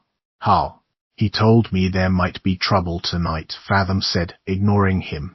She strode off deeper into the safe house, and we followed just behind Dalton. From the looks of it, he was right. Sparrow made her move, he explained. I refused to believe she would strike so quickly, and with such violence. It didn't end well for her or her followers. The cellar opened up into a larger chamber, the walls covered in mismatched bookcases, each overflowing with papers, trinket boxes, and curiosities. The room reminded me a little of the library Henry had allowed me to use while I translated Bennett's journal for him, only the objects here did not appear nearly as valuable. Still, the memory filled me with a momentary nostalgia. That I remembered any bit of Cold Thistle House fondly was astonishing, and the house and memory felt impossibly far away. I had not been safe then, but surely it was not as bad as all this. Fathom disappeared into a side passage, then joined us again with a tray laden with cups and, thank heavens, a teapot. She set an ancient and rickety table for four while Mary collapsed gratefully onto one of the padded chairs. "One more, please," Dalton instructed her. "We have a gentleman joining us. A royal son of Egypt by day, if I'm not mistaken, and a moon dog by night." "An Abedu," I corrected, feeling offended on Kent's behalf. Moon dog didn't seem quite to capture what he was. My mistake. Yes, he's that, and he will be along shortly with their possessions. I don't think it's wise for them to return now that Sparrow has struck openly. Others will get ideas, and Finch will come looking for his sister." I cringed. Finch. We may not have left things on good terms, but I knew Sparrow's death would send him into despair. They had been siblings, after all, if strange ones, and it gave me no pleasure to imagine his suffering or what his retaliation might look like. I did not want to fight him or anybody. I had only wanted to get away, but even escape and a normal life had been too much to ask for, it seemed. "So are you? You know, one of us a pixie or a demon or something?" I asked slowly. It was no use dwelling on Finch. If anything, I would do my best to avoid him and further confrontation. Fathom shook her head. "Oh no, much worse than that. I'm a poetess. An American poet." "Good Lord." She and Dalton subsided into laughter, and I shared a glance with Mary, who shrugged and sipped her tea. They did not seem to be scheming against us or sharing furtive looks, and they had given us tea and a warm place to hide, but I still held on to my doubts. Their laughter clawed at something in me. An Upwelder, nasty as she was, had just died. Many people had just died. How could they laugh? Did they not understand the weight of the pressure on my shoulders now, with the red evidence of that death drying all over me? It was Father's power that answered, my head suddenly full of that crimson mist again, my own thoughts diminishing until I heard and felt nothing but the steady crescendo of a drumbeat. My hands tightened around the teacup until it cracks, a hot drip of tea on my hand surprising me enough to break the spell. When I opened my eyes, all three of them were staring. A fine dust of plaster drifted down to us from the ceiling. My anger must have shaken the entire cellar, too. "Forgive me," I whispered hoarse. "There is something not quite right with me." Nobody spoke. Mary reached over and squeezed my hand. "I suppose you haven't heard about the thing sharing my soul." Dalton shook his head slowly, and I rubbed at nothing on the table with my thumb. For a moment, Fathom left, and when she returned, she handed me a warm, wet washcloth. I scrubbed at my hands and sucked in a shaky breath. "It'll begin at the beginning," I said. And so I told them piece by piece. I told them, trusting strangers, laying bare the whole fantastical story, hoping there was a solution to the danger lurking in me, knowing that I was likely to be stuck with the curse of my father forever. Chapter 6. Dalton and Fathom listened. With saintly patience, they listened. Sparrow must have heard about that soul farrier, Chidioke. "That must be what set her off," Dalton said gravely when I had finished and described the process of having an ancient soul placed into my body. "'Tis not his fault," Mary shot back. "He only did what he could to save Louisa." "Nobody is casting blame," he assured her, pouring us all more tea. My cup had sustained only a small crack, but they gave me a new one all the same. But Finch would never keep that to himself. The shepherd must have been livid, and now he's grasping for power with these zealots of his. He fears whatever Henry has become, whatever he's been cooking up in that house. His eyes darted swiftly to mine, and I frowned. "If you mean to ask what his plan is, I have no idea," I said. "Mary." She bit down on her lip, her cheeks swishing from side to side as she thought. "We only ever did as he asked, eliminating the bad people that came to stay at Cold Thistle, and Chidioke helped him keep their souls in a menagerie of sorts. Birds, hundreds of them. He kept them all, I know that, but he never shared his reasons." "How many birds?" It was Fathom who asked, leaning toward us across the narrow table. "Hundreds," Mary answered. I think hundreds. Hundreds of trapped souls. Does that sound like an army to you? Because that sounds like an army to me." Fathom whistled and nudged Dalton. "That's Henry all the way down, always thinking of himself and never what consequences might hurt everyone else. No bloody wonder the shepherd is desperate for follows." Dalton pushed away from the table and wordlessly retrieved a small decanter from a nearby shelf. It had been sitting next to a jar filled with what looked like pickled pig's feet. Whatever was in the decanter was added generously to his tea. "I just want to stay out of all of this," I said, impatient for something. "Answers. Anything. Even if the answers were hard to hear." "Henry. The shepherd.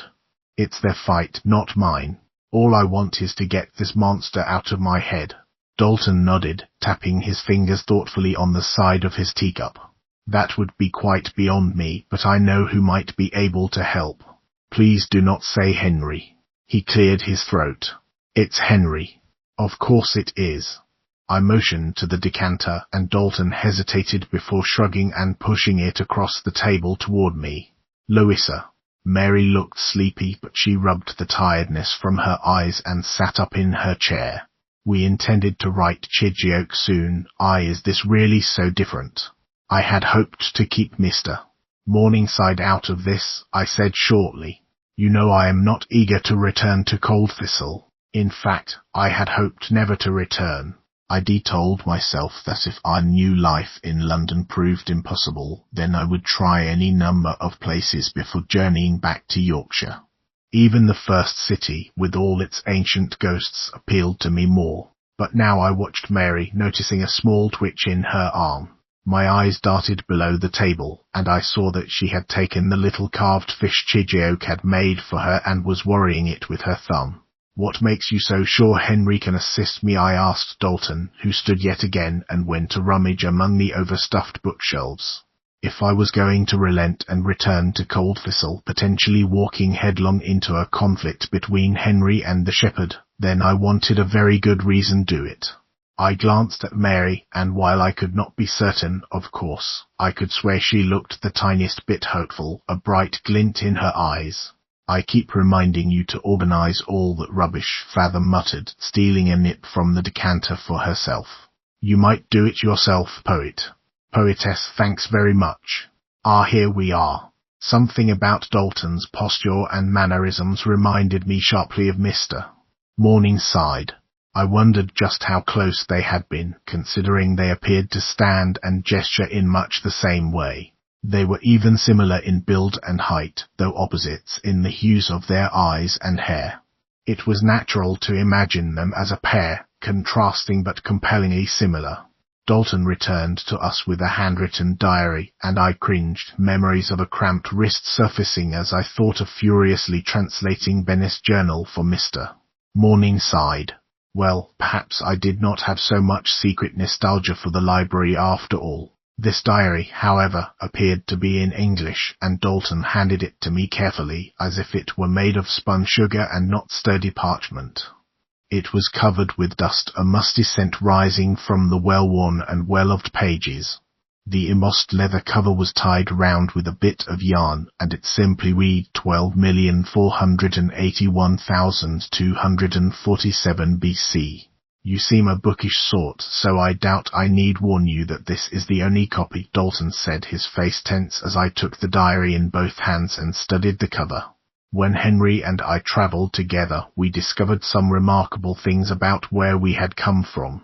He paused and swept his palm toward me, then Mary, and then back to himself. Where all of us come from. Henry was obsessed with the Black Albion with all the books. He wanted to know how they had come to be. It was a fixation. He searched tirelessly for the answers. And I prompted, admittedly excited about potentially learning more about the mysterious, godlike books. My own experience had found me bound to Coldthistle House after merely touching the Black Albion, and my friend, Lee, was tied to it still by the housekeeper's dark will. She had used shadows and spells to return him to life, but it was only a shadow life, sustained by the book itself. Not one for surprises, he teased. I'd love to hear your story in full, but I am somewhat anxious to be rid of the vicious god creature twisting my every thought and feeling, I said with equal tartness. Right. Well, I only mean to say that the beings who made the books of power can surely help you, if anyone can. Henry is convinced he knows where those beings are and how to infiltrate the place, but to my knowledge he refuses to do so. Or can't. It's all in there, Dalton explained, nodding toward the diary. Maybe you can make more sense of what happened to us than I could. You said that your father somehow consumed the book for the Dark Fae. Yes, the bindery where it came from could be of interest then. And Henry knows where it is, I murmured. He never told you. Dalton smiled, but it never touched his eyes. He turned his head away from me, resting for a long moment on the diary. It was dim in the cellar, but I could swear a sheen of tears filled his eyes. You know him, don't you, Louisa? He's a man who covets his secrets. Even from. Sighing, he wiped at his mouth and reached for the decanter. Well, it doesn't matter. The diary is yours now. Read it closely. Still, I fear the solution to your problem resides in Coldthistle House. Chapter 7. Mary settled down to sleep not long after Dalton produced the diary. The cellar contained a labyrinthine series of narrow corridors, an improbable number of doors leading to storage, pantries, a toilet, and several cozy chambers with bunks and bedrolls. I had followed Fathom and Mary through this snaking tunnel, but I found when we reached the bunks that I had no desire to sleep. I was wide awake, the diary tucked under my arm, too tempting to be abandoned for dreams. I told Mary good night and waited briefly while she nestled down into a fluffy bedroll. Fathom was good enough to find me some old clothes to wear, as my gown was a tangle of threads and dried blood.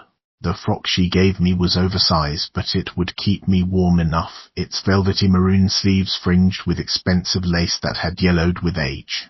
Mary fell asleep almost at once, curled on her side, Chidiock's fish hidden in the palm she tucked under her cheek. Fathom and Dalton had disappeared into one of the other rooms. As I crept back toward the main den, I listened to their muted voices and stopped outside their door. "I need a bit of air," I told them through the door. "Right." Tap on the cellar lid to be allowed back in. "Be careful, Louisa. More than your shape-shifting friend is prowling London tonight." That did not dissuade me. I traced my steps back through the safe house, then climbed the stairs up and up, shouldering open the heavy door and letting it back down with a quiet thump.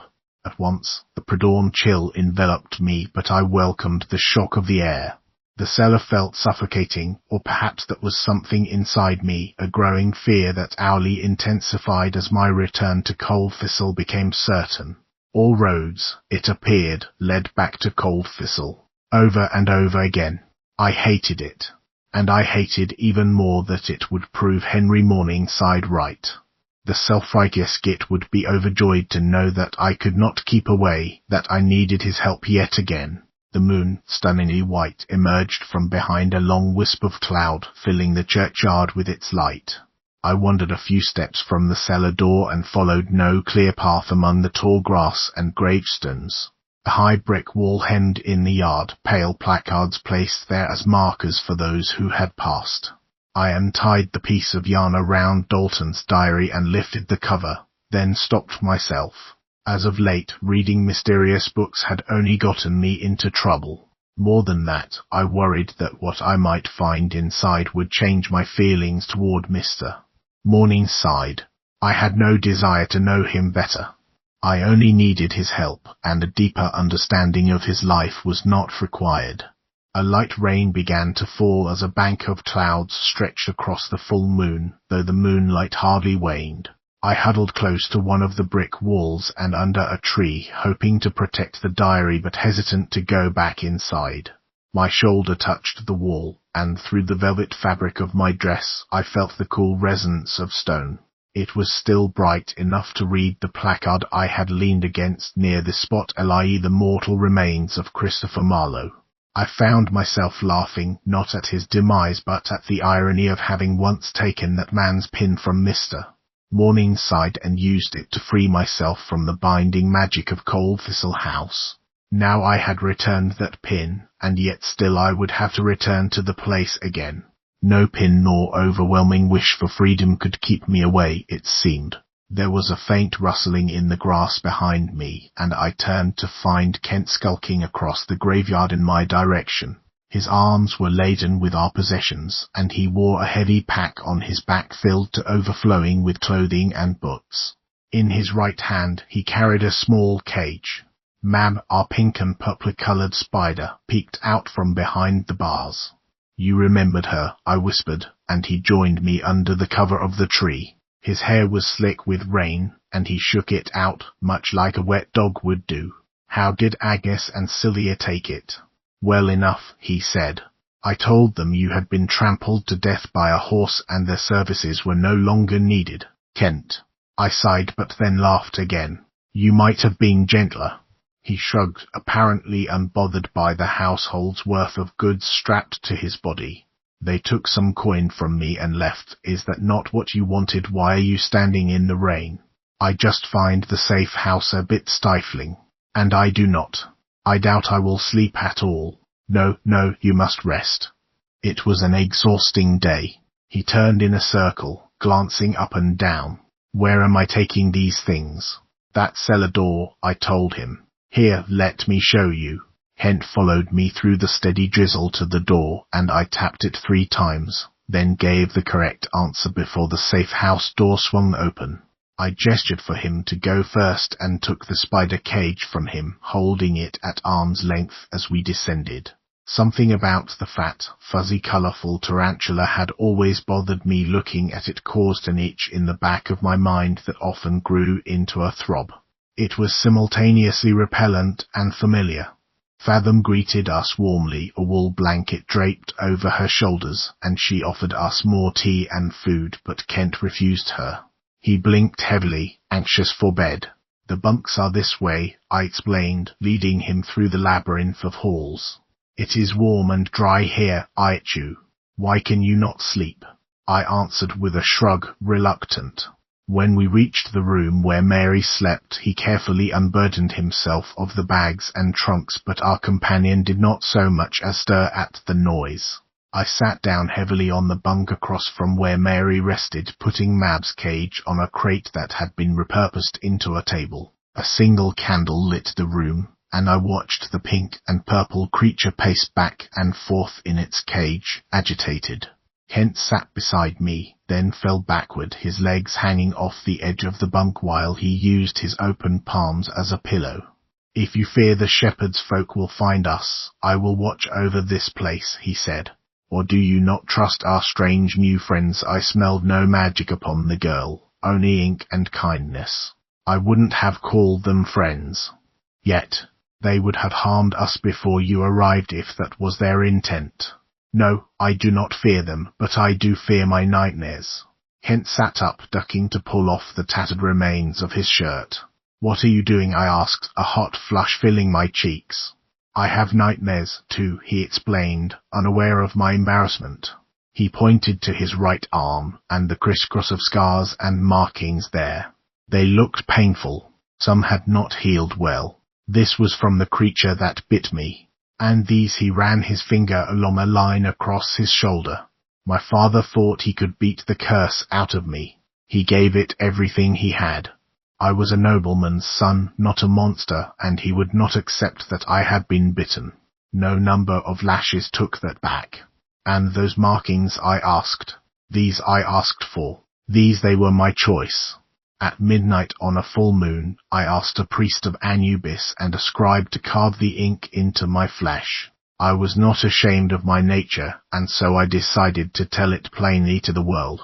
My family was furious, but I knew I had lost them the moment that creature chose me. They did not need to embrace me, they needed only accept me, but even that was asking too much. Thankfully, I had a new family, the one you and I share. The rows of images on his arm were mottled with scars, but similar to the shorthand writing Bennu had used in his journals. They were somewhat difficult to read, but I could decipher a few characters. Elder son, the one belonging to the moon. I'm so sorry, I said softly. I can't imagine. Of course you can, he chuckled, his purple eyes half-lidded and sleepy. To live is to be cursed many times with things we cannot change. Scars and nightmares are what we share, I chew. Do you think Mary dwells in ideal dreams? Her love is far away, maybe in danger. She was imprisoned by your father for months. No, Louisa, the nightmares come for us all. I felt sheepish then for having thought that I was the only one suffering when my eyes closed.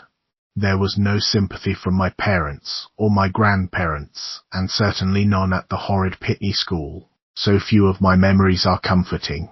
Even as a child I knew nothing but neglect and scolding.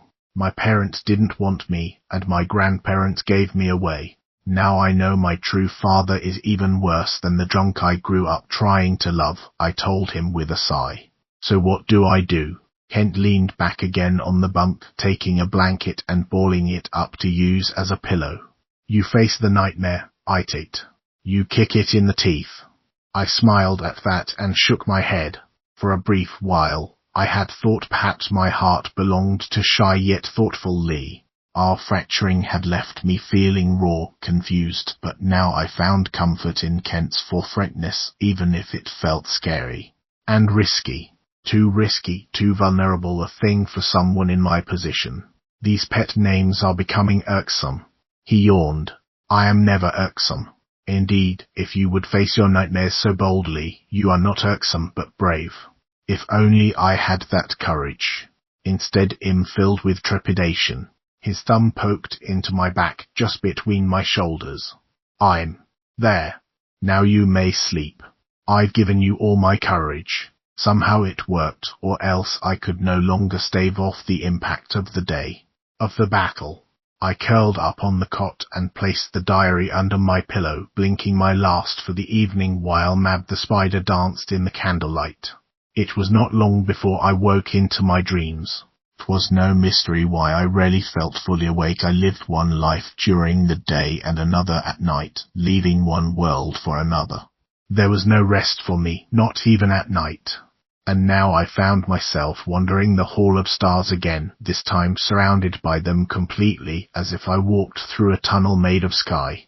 The usual dread did not rise to meet me, though a dark mass like a tangle of shadow waited for me at the end of the hall. Above and around me, the stars shifted into their shapes, constellations forming and spinning slowly, a dazzling dance of twinkling lights. The shadow mass grew and grew, its core radiating with evil. There was the dread I had anticipated and feared. There was the nightmare reaching out toward me. "First blood," it whispered.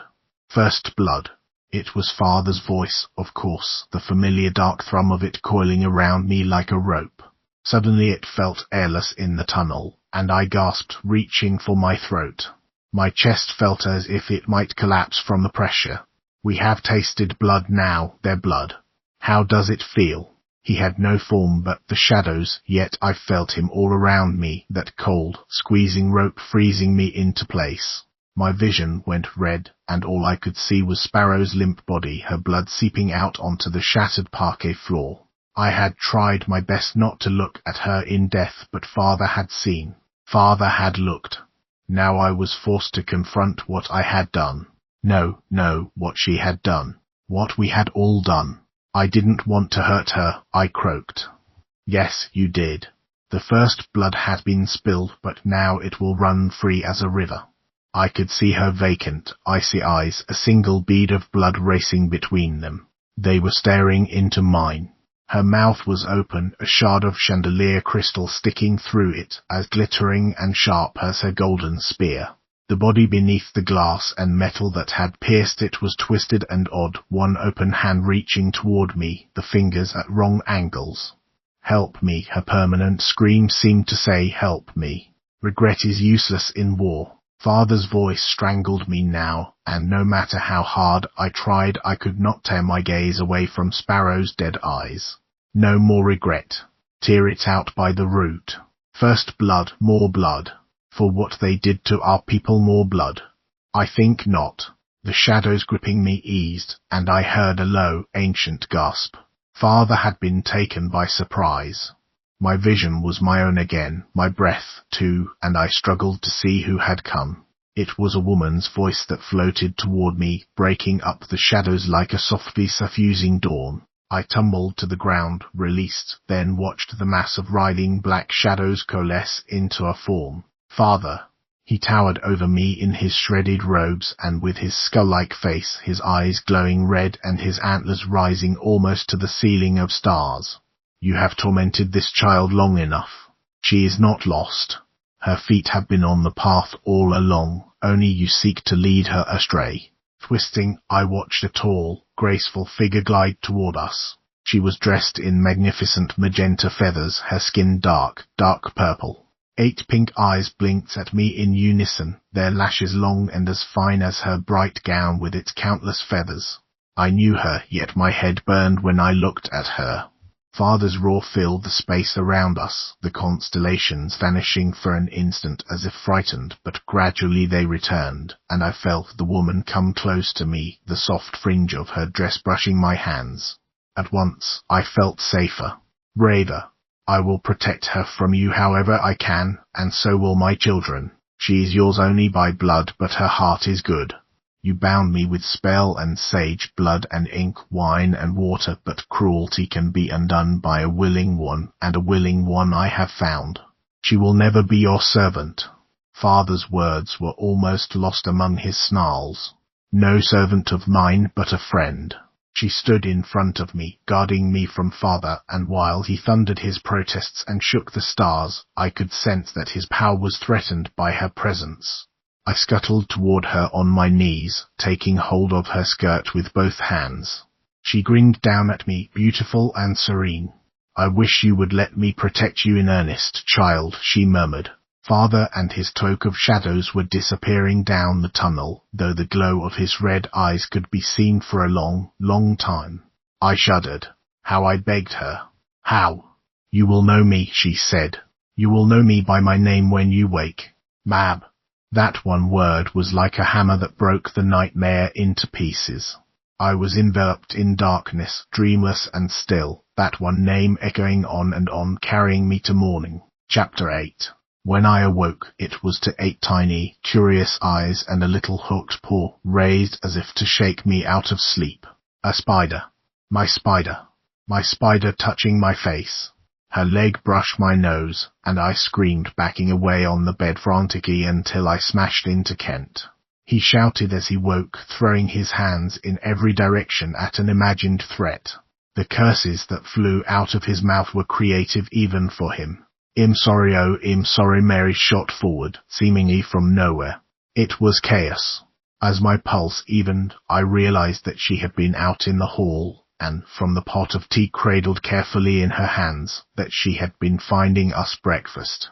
The spider watched me, unmoving, its furry leg still raised. "I thought she must be so cooped up in there," Mary tumbled on, covering her mouth with both hands. "Perhaps it was foolish to open the cage." The unhealed bite on my hand began to itch, and I placed my other hand over it. "No, you were right to give her that freedom. She isn't a spider at all." Mary stared at me, minding the teapot, then I saw her eyes travel slowly over my shoulder to Kent. Pushing myself off the bed, I knelt in front of the cot, bringing my face level with the spider. It made no more attempt to touch me, but I could sense the intelligence hiding there. It was like having a word stuck on my tongue for months and months, but I know it now, I told them, ignoring their strained glances. "Her name is not Mad, but Mother. The soul of an ancient god cannot be killed, yes, but it can be concealed. Father trapped her in this form once. He had the Dark Fae book. I saw her when I died, and I saw her just now in my dreams." Mary came to kneel next to me, studying the creature as closely as I did, and Kent did the same from the bunk. How strange it must have been for Mother to have the 3 of us pressing our noses right up to her. She seemed to take it in stride, darting forward to touch her strangely soft, paw-like foot to my hand where it had been bitten. "You bit me," I said, remembering how the spider had leapt from my father's shoulder to take a nibble when he was still trying to masquerade as a human at Cold Thistle House. "You were trying to warn me, weren't you?" The spider danced back and forth, still touching my hand. "How extraordinary," Mary breathed. "And how wretched to be trapped like that for so long." Kent chimed in, too, but his thoughts on father and his methods were sharp enough to pierce steel. I was grateful that Mary could not understand him. But how to undo this, I mused aloud. It must be buried in your mind somewhere, if father put her into this creature's body, then the memory of it simply needs to be found, Mary said. She leaned back on her heels and pursed her lips. "I'm sure that's easier said than done." I stood and rummaged through the trunk Kent had recovered from our house, desperate to find ink and parchment. Vague remembrances of the dream lingered in my brain, and I needed to scratch them down before they disappeared. I came across a folded bit of paper and an old drawing charcoal. They would have to suffice. She said something about the curse in that nightmare, I told them as I scribbled. He bound her with spell and sage, blood and ink, wine and water. I can only hope the same kind of ritual would undo all of this. "Brilliant," Mary murmured. "What does it mean?" "Perhaps Dalton or Father might know," I ventured, feeling hopeless. It seemed unlikely that Father would willingly part with the means to reverse his spell. Whenever I learned something he disliked, his anger emerged, and trying to help Mother would no doubt put him into a rage. My hands trembled at that. He was thirsty for more violence, and I feared the instrument of his will would again be my hands. I might know what. Dalton watched us from the open doorway, or perhaps watched was the wrong word in light of the strip of fabric covering his damaged eyes. But his attention was fixed in our direction, and he sipped casually from a chipped teacup, dressed in a patchy white morning suit. "It will probably sound a bit mad," Then I am definitely interested, he said with a grin. This creature of ours was recovered from Father. She has the soul of an ancient fey goddess trapped inside. The mother, actually. Father's counterpart. It all came to me in a dream, but I only have a few clues. Which are?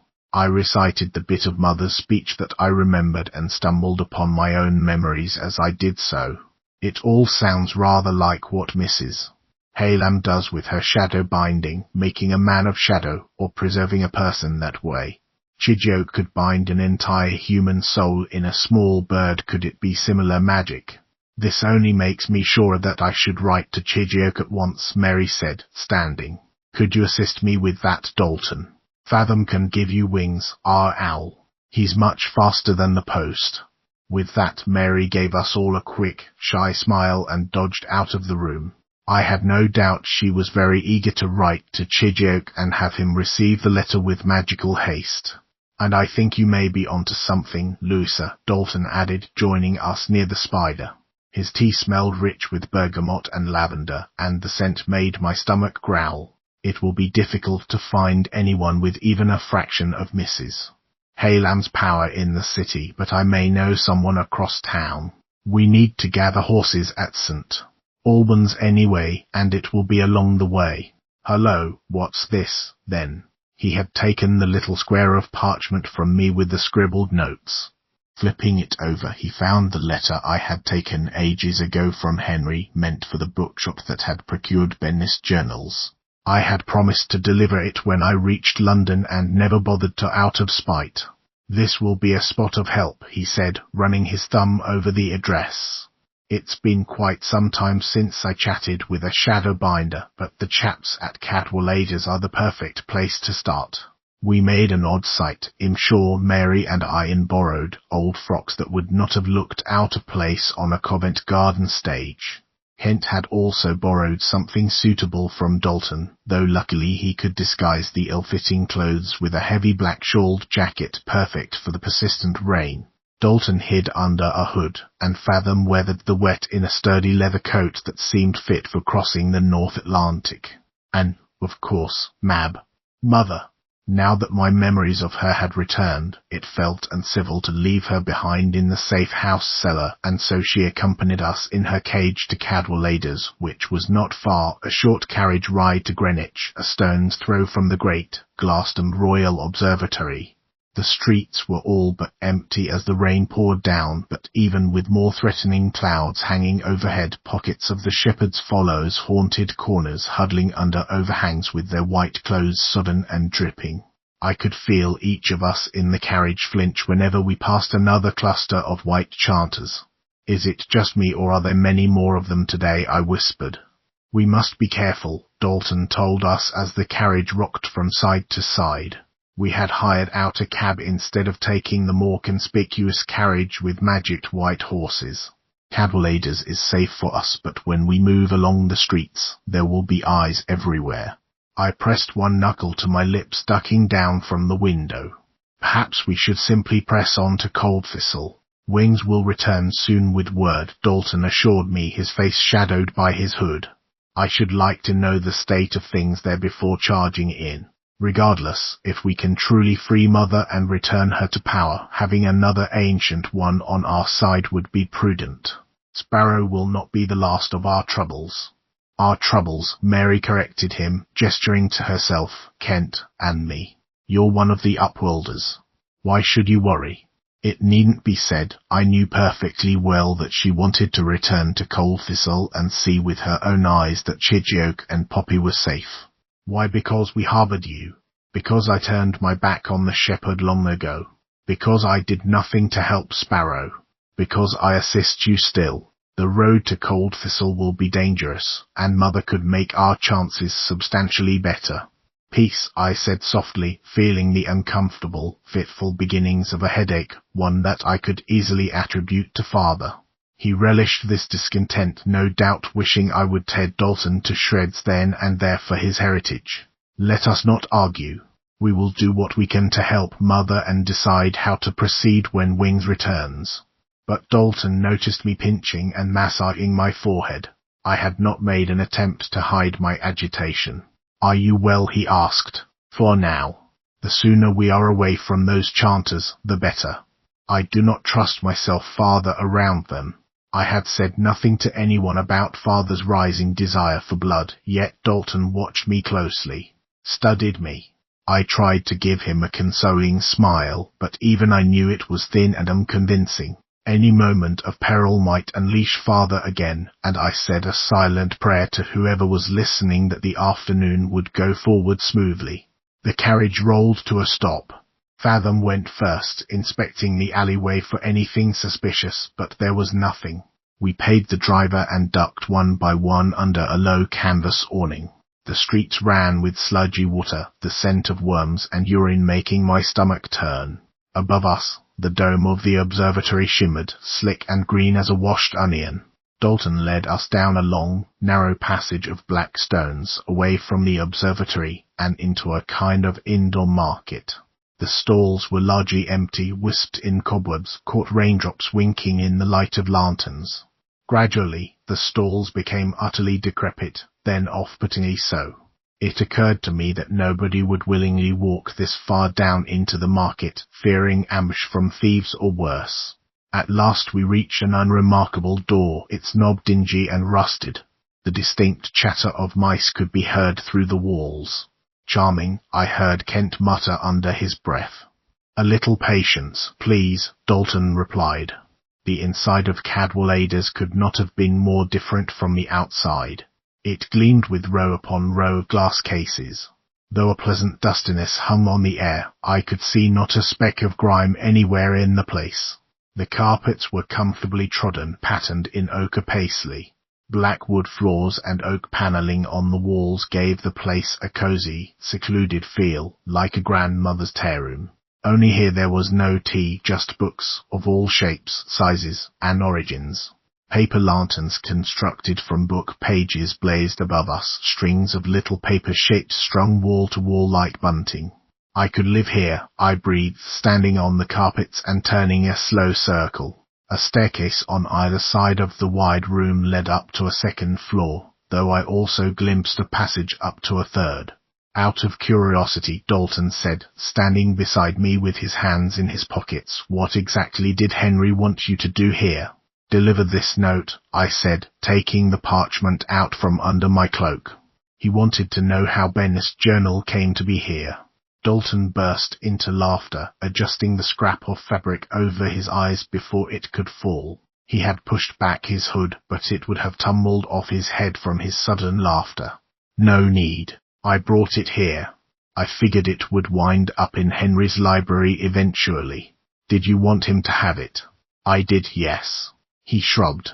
"But I had no desire to deliver it in person, and besides, he's horrible at accepting gifts. No, I knew that if his contacts stumbled upon a promising artifact, he would feel much cleverer and take it more seriously." I gawked at him while the others began to explore the shop. "But how did you come to have it in the first place?" "I went there, to the first city, looking for a way to make our past misdeeds right. What I found was the journal of a dead man." Here he lowered his voice, waiting until Kent drifted out of hearing range. There was something about it, something strange, and I pried it from his skeletal arms because I knew in my soul it was the key. Poor sod. I'd been hunting the fellow for ages, but never managed to find him because of a damn translation error. I was told to find Bennu the writer, not Bennu the runner. Bloody embarrassing. Dalton vented a laugh, but I didn't find it funny. When I took it, one of his bones snapped. It was like a twig breaking in a graveyard, raising the dead. Things there began to wake up, the Dark Father began to wake up, and I fled. I brought the journal where I knew Henry could find it, one last favour, one last olive branch, and then I told myself that I was done. Out. No more. I would find a quiet place to hide and let the ages chip away at me until nothing but regret and memory remained. "And how did that work out for you?" I sighed. "Henry. My feelings for him have a way of bringing me back in." He sounded decidedly not thrilled about that bit. One day I'll untie this invisible string from my finger, but apparently today is not that day. I can't face him alone, but I can help you. That's my olive branch this time." I nodded, trying to take in all that he was saying and align it with what I knew from Kent and Mary. The shepherd wanted to know where the book was. Our book. The book of the Dark Fae. But father consumed it, so there was no way to really find it, was there? I drifted deeper into the shop, overwhelmed by all there was to look at.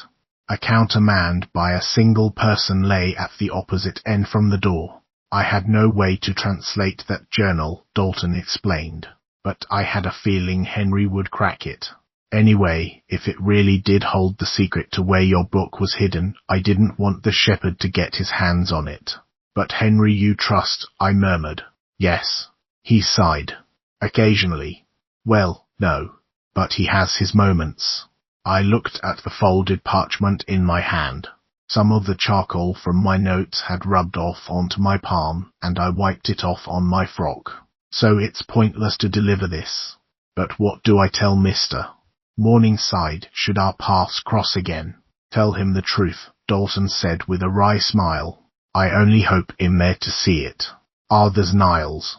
One man looks after all these books?" I asked. Mary and Kent had found a corner with a selection of novels, and Mary was reading him the titles, helping him with his English. Mother had been set in her cage on top of one of the stacks. "Not always, but it looks rather slow today," Dalton said. "Everyone here is knowledgeable on the subject in question. There's a reason Henry relies on them to set aside anything dangerous or arcane that drops into their shop. And just anyone can come in here." "Certainly. Why not they only go out of their way to discourage hobbyists? One has to possess a certain passion for the occult and unexplained to land here. You saw that alleyway, not many ladies stopping in for a copy of Castle Rackrent. Had I stumbled upon this place, I should never leave it," I said. "Indeed," he said. "I share your fondness." Fathom waited for us at the counter, leaning against it as if she were a regular. She had roused the one shopkeeper from his work, and he looked to us with enormous spectacles perched on his forehead. I had expected the man to introduce himself as Cadwallader, the owner, however there was something annoyingly familiar about his face. "Niles, how are you? How's business?" Dalton clapped him on the shoulder, rattling the skinny older man. "HMPH. Fine. Slow but steady. Who is this?" He collected his spectacles, observing me with eyes blown wide and blurry by the glass. "May I present Louisa Ditton? She was until recently employed by Mr. Morningside at Cold Thistle House." The mention of Henry or the house adjusted the man's attitude toward me at once. He melted into a fawning smile, bowing so low he nearly hit his head on the countertop. "What a delight," he said. "Simply a delight. Niles St. Giles, but please, no formalities here." I snorted softly, my cheeks going red. "Niles St. Giles, no relation to Giles St. Giles of Derridon." His eyes grew bigger, if that were possible. Giles would be my brother, having chosen the noble profession of embalming and whatnot. The whatnot, of course, referring to his predilection for helping Mr. Morningside do away with the souls and bodies of those that met their end at Cold Thistle. But of course it would make perfect sense that you two would be acquainted, sharing such a singular employer. "What a very charitable description," I muttered. "How is he my brother? How is his cat?" I smiled at the no-distant memory of sitting in Giles' salon, only just having escaped death at the hands of a mad doctor. Mary had spoken so fondly of his cat, and I had watched it laze like a giant furry lump by the hearth. "Francis is well, last I saw him, but off the biscuits, apparently." Yes, Giles did have a dreadful habit of overfeeding his pets. "A lesser sin, I think," Niles said with a hearty laugh. Now that I was looking for the comparison, I realized that he and Giles were all but twins, tall, lanky, and bird-like, with arms so narrow a stiff breeze could make them snap. "Now then, what brings you illustrious folk to my shop this afternoon?" Dalton looked charmed by the man's effusion, though Fathom rolled her eyes liberally. I couldn't help feeling an immediate kinship with the man. Any connection, any touch of familiarity in this rapidly darkening world felt like a beacon in the shadows. Dalton mimicked Fathom's relaxed pose, leaning an elbow onto the case, which housed books so old they might have exploded into fine powder at the lightest touch. Given the clientele that moves through here, we thought you or Cadwallader may know of someone useful, a shadow binder or someone with similar skills. We seem to have stumbled upon a powerful curse, one that we cannot lift ourselves. Niles took this in as if he were simply hearing the latest dispatches from the Peninsular War. Grimacing, he nodded along to every single word, adjusting his spectacles with quick little fidgets. I put the letter that had been meant for the proprietor on the countertop, showing him the notes I had taken. Yes, very interesting. Fascinating. In fact, I know just the sort. Are you familiar with the birch and fox? The barkeep there is of boundless talent. Coaxed a nymph from a tree in Kensington Gardens not 3 weeks ago. Niles beamed at us, pleased and clever, but Dalton shook his head, his brow furrowing over his bandaged eyes. We cannot make the journey, friend. The streets are rife with enemies. If time were not so short, I would explain better, he said. Then he nodded toward Fathom. Could this barkeep be summoned? Fathom is less known to the Upwalders, and one woman on horseback is light and fast. She pulled up the hood of her coat, already determined. Tell me what to look for, she said, sliding the parchment into her coat. Indeed, Niles chirped, disappearing below the counter to search through unseen shelves there. I will make the arrangements. A curse lifted in Cadwallader's. How exciting. How simply marvelous. Chapter 9. 1248, Constantinople. I had forgotten the hard, slicing winds of sand that sweep through the city in high summer. Where I was born was a temperate place, never too hot or too cold, and my whole self is melting in the relentless humidity. But Henry loves it. He loves everything, I think, or he masks his indifference with boundless enthusiasm so indistinguishable from the real thing that one is forced to believe it. He is half insane with a new obsession. The book our lugs around, she calls it the Black Albion, which I'm sure is meant to offend me, but I refuse to be baited, is all Henry can talk about now. I hear him whispering about it in his sleep. She claims it came from the depths of the ocean, that its powers cannot be studied or understood. While they slept last night, I tried to read it, but the cover burned my fingers and the marks refused to fade. Ara has not yet noticed the bandages, but she is sure to interrogate me once she does. This fixation of Henry's is how we find ourselves in Constantinople. I would love this place were it not so unbearably hot. Ara makes us cover our faces with flimsy black shawls that wrap around our heads and pin to our tunics.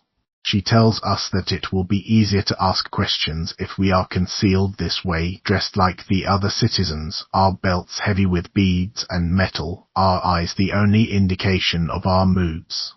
We sipped a strong, sharp tea in the shade of the Eye Sophia, and I could take only 1 or 2 sips of the stuff. How anyone could stand to drink something scalding hot on an already arid day is beyond me. No, I ignored my tea, looking instead at Henry, looking at him while he gazed at the splendor above us. I think the best way to love something is through another person's eyes.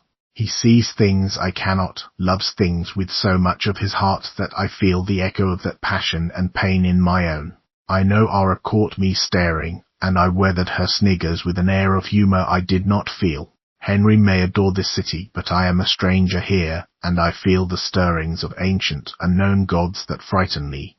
I long to be with my brother and sister and miss them constantly, and I am left to lie awake at night dreading what they will say when I return. Sparrow begged me not to leave, but I had an excuse, of course. The mission. This mysterious writer must be found, and the rumors of his comings and goings were so erratic that even this detour could be forgiven. Which brings me back to the books. The books. There are more of them now, more than just ours and the thing hiding in Ara's pack. While the two of them sipped their tea, Ara berated Henry for leading us on this fool's errand. How many times must I tell you, she snapped at him. The books appear when they wish to. Pluck this idea out of our head, Henry. There will be no answers at the end of your search. She spoke with such authority. I noticed it, and naturally Henry did too. He stared at her for a long moment, his eyes reflecting the water-bright tiles beside us, steam rising steadily from his cup. How do you know? How can you be so certain? Ara tugged at her sleeves nervously then, and I could not help noticing the markings on her arms. She was not a very old woman, but something had aged her so severely that deep lines were already carved into her forehead and chin, wisps of grey spreading through her dark hair. Yet she was a handsome woman, regal in her gathered linens the colour of wheat. I only want to protect you from disappointment, she said, distant. There are secrets in this world long buried and best forgotten. She reached across the table with one sun-leathered hand and touched Henry's wrist. I looked away, embarrassed by the motherly gesture and feeling as if I were trespassing on a moment in which I did not belong. Then Henry yanked his hand away, marvelling up at the masterpiece that shaded us, the temple rising so tall we could not see its end point. Nothing will keep me from speaking to this Faraday person. I've already arranged the meeting, and besides, it's only a few questions. What's the harm in that? Ara had no time to answer, for Henry's pack had spilled over, a wriggling bundle of fur tumbling out onto the dusty stones of the road. He squealed with delight and picked up the pup, settling it in his lap with a fond little pat. I cannot believe you insisted on bringing that thing, Ara muttered, pulling her sleeves again. That thing is vital for any adventurer, Henry replied with a sneer, holding up the brownish ball of fur and kissing it on its black nose.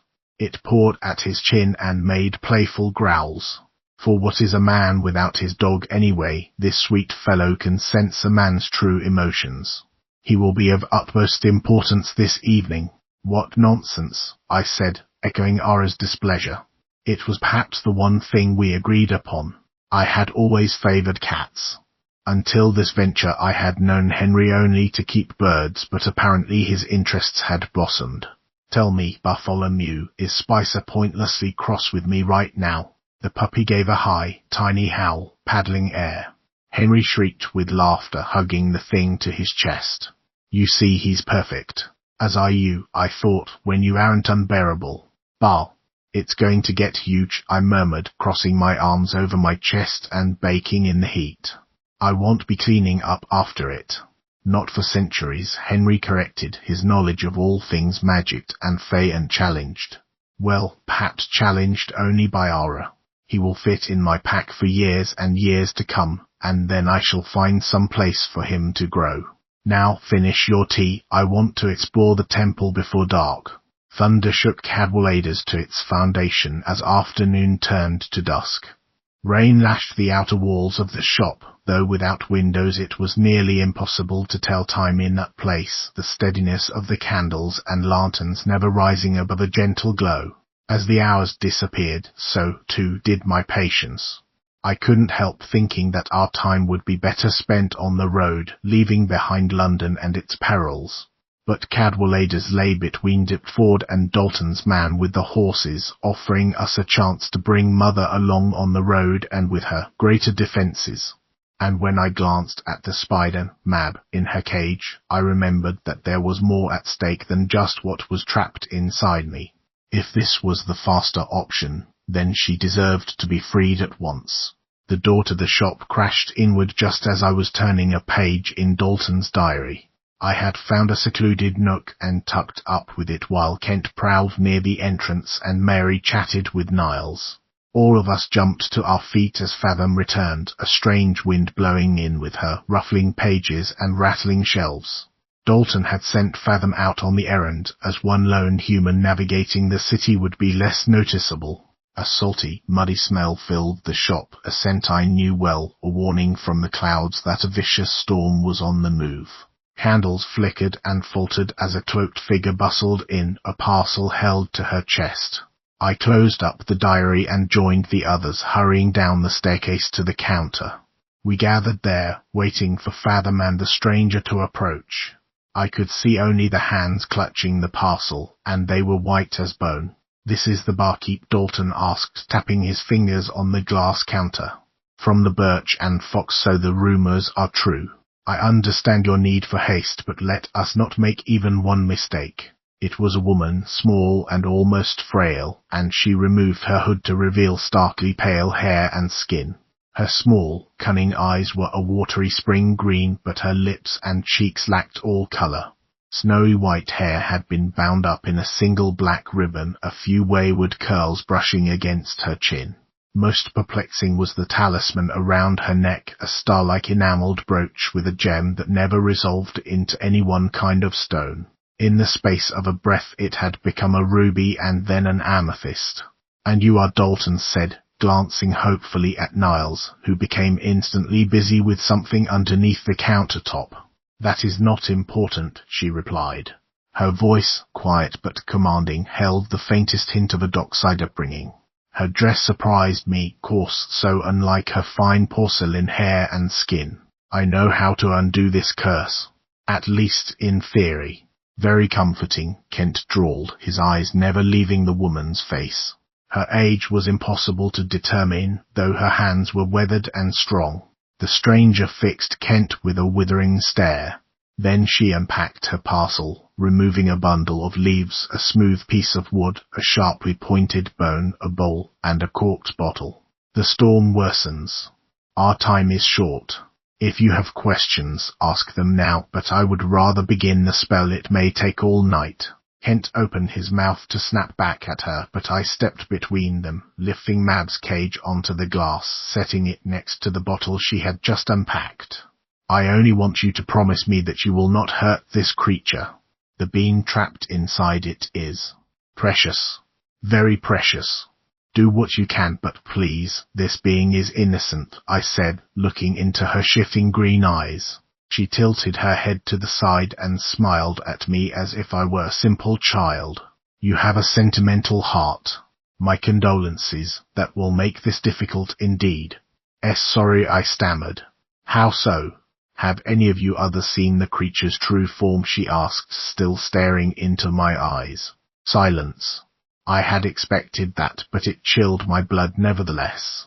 Though we were surrounded by friendly folk and the anchoring comfort of so many books, I felt horribly alone then, sucked into a world where only I and this stranger existed, with her seen directly into my heart.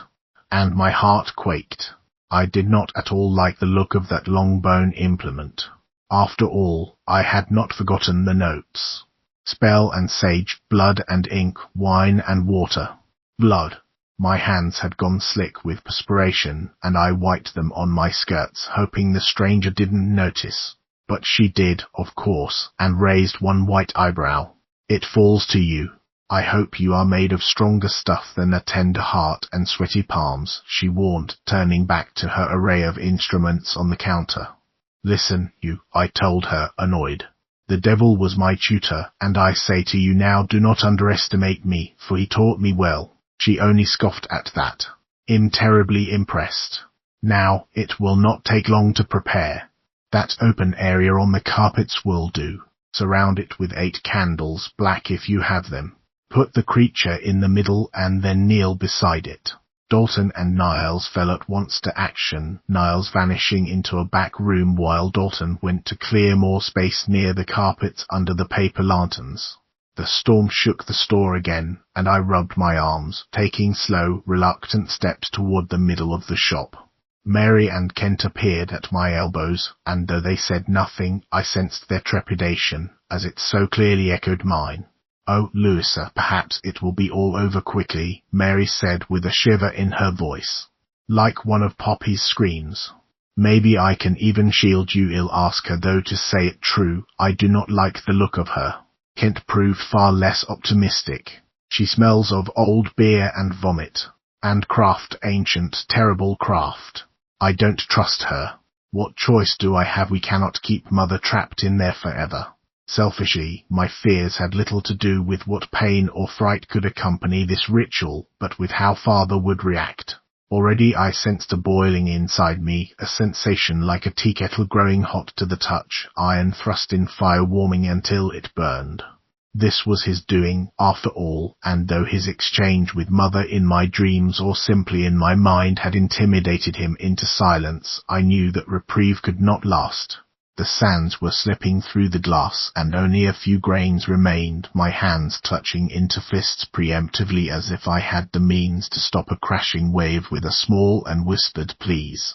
Perhaps Father's displeasure was falling from the sky, the rush of rain against the bricks so noisy it sounded like the whole of London was sinking under water. I tried to ignore the deluge and the thunder, each random rumble making me jump. What had Mother called me a willing one? I was willing, but also I was so very afraid. We needed allies. We needed help.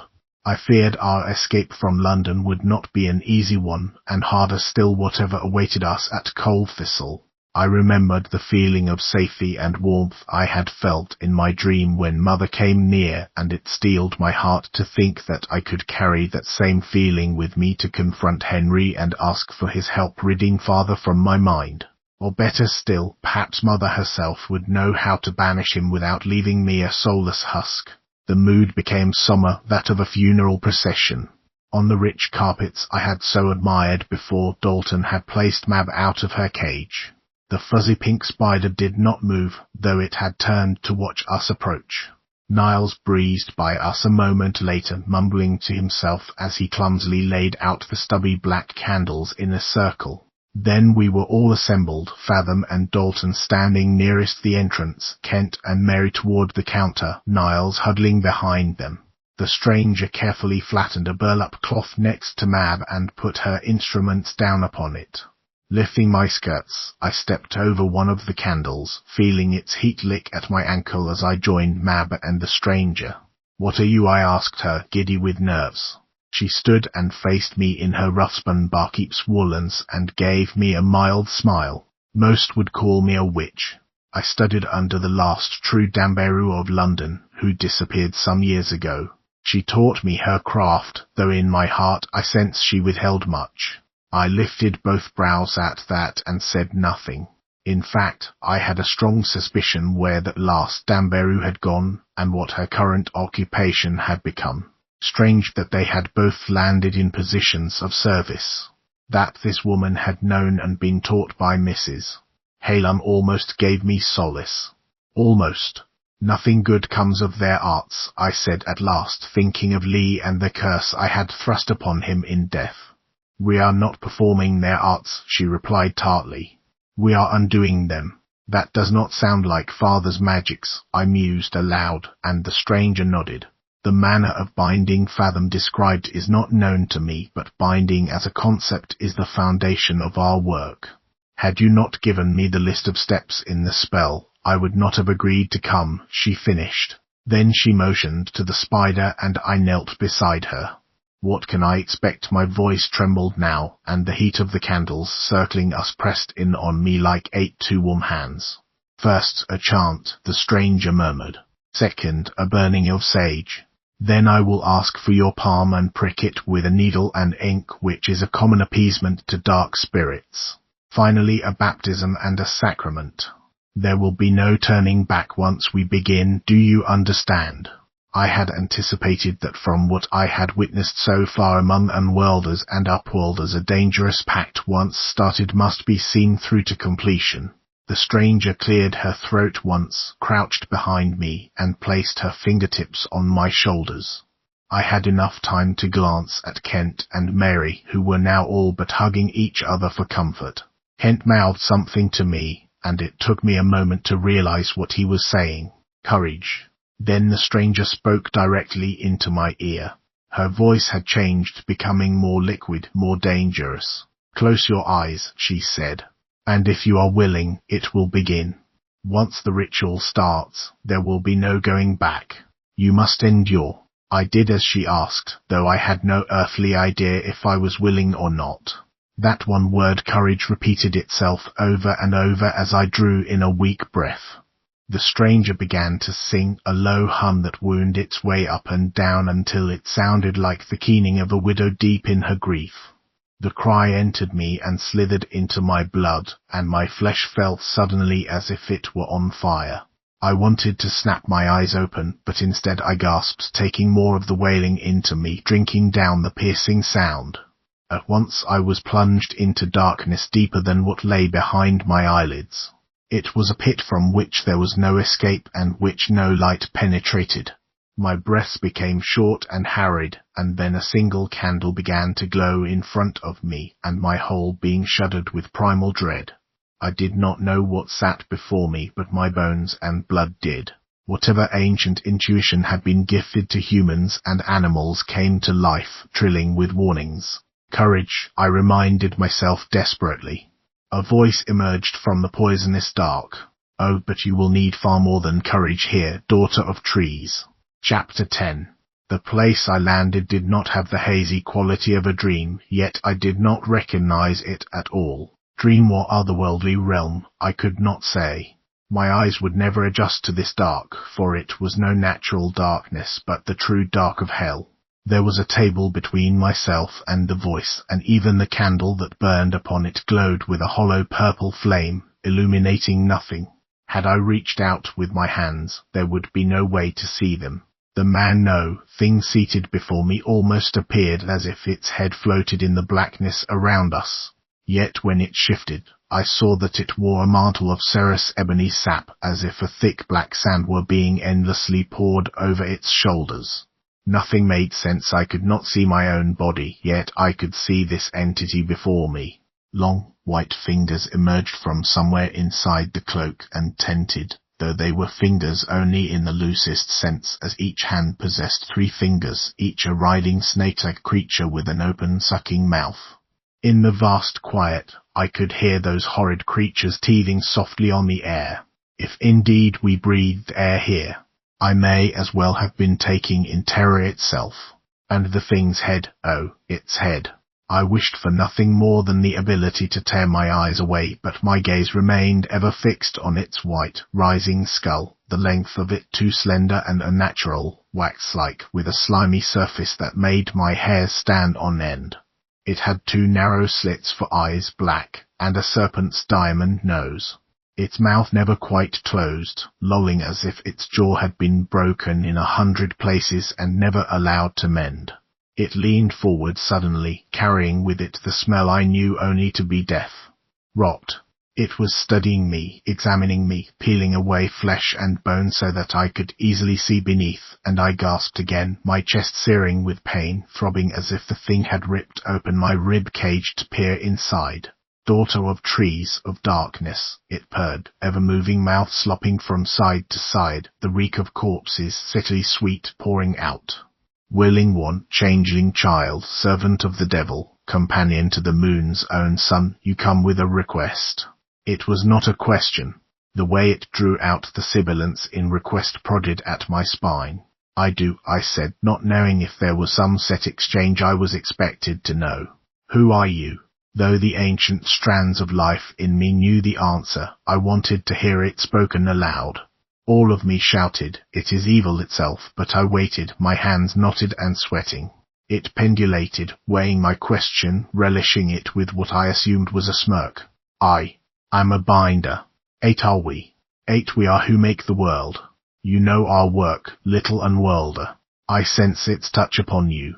And here the binder wriggled one of its eel-like hands, showing me again the undulating mouths of its fingers.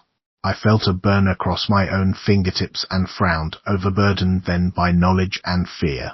You make the books, I said. The black Albion, I touched it once and it marked me.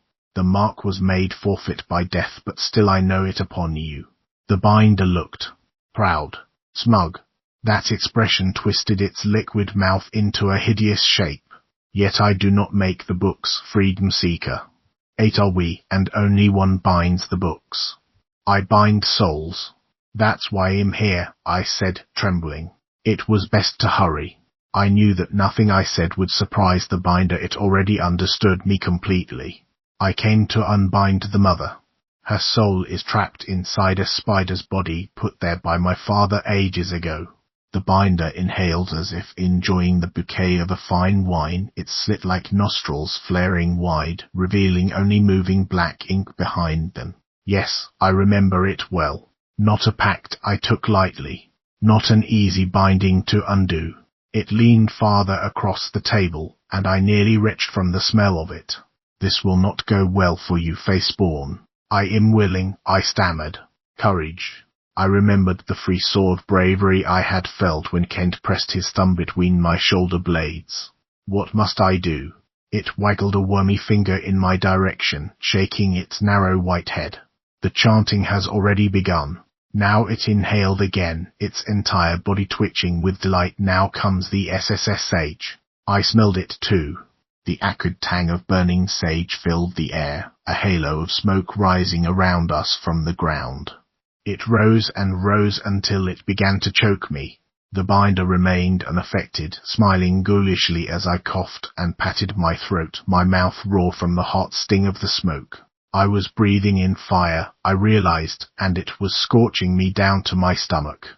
Then the flames came, erupting fast, circling me and leaping onto my gown. I struggled in vain to put out the fire, but there was nothing I could do.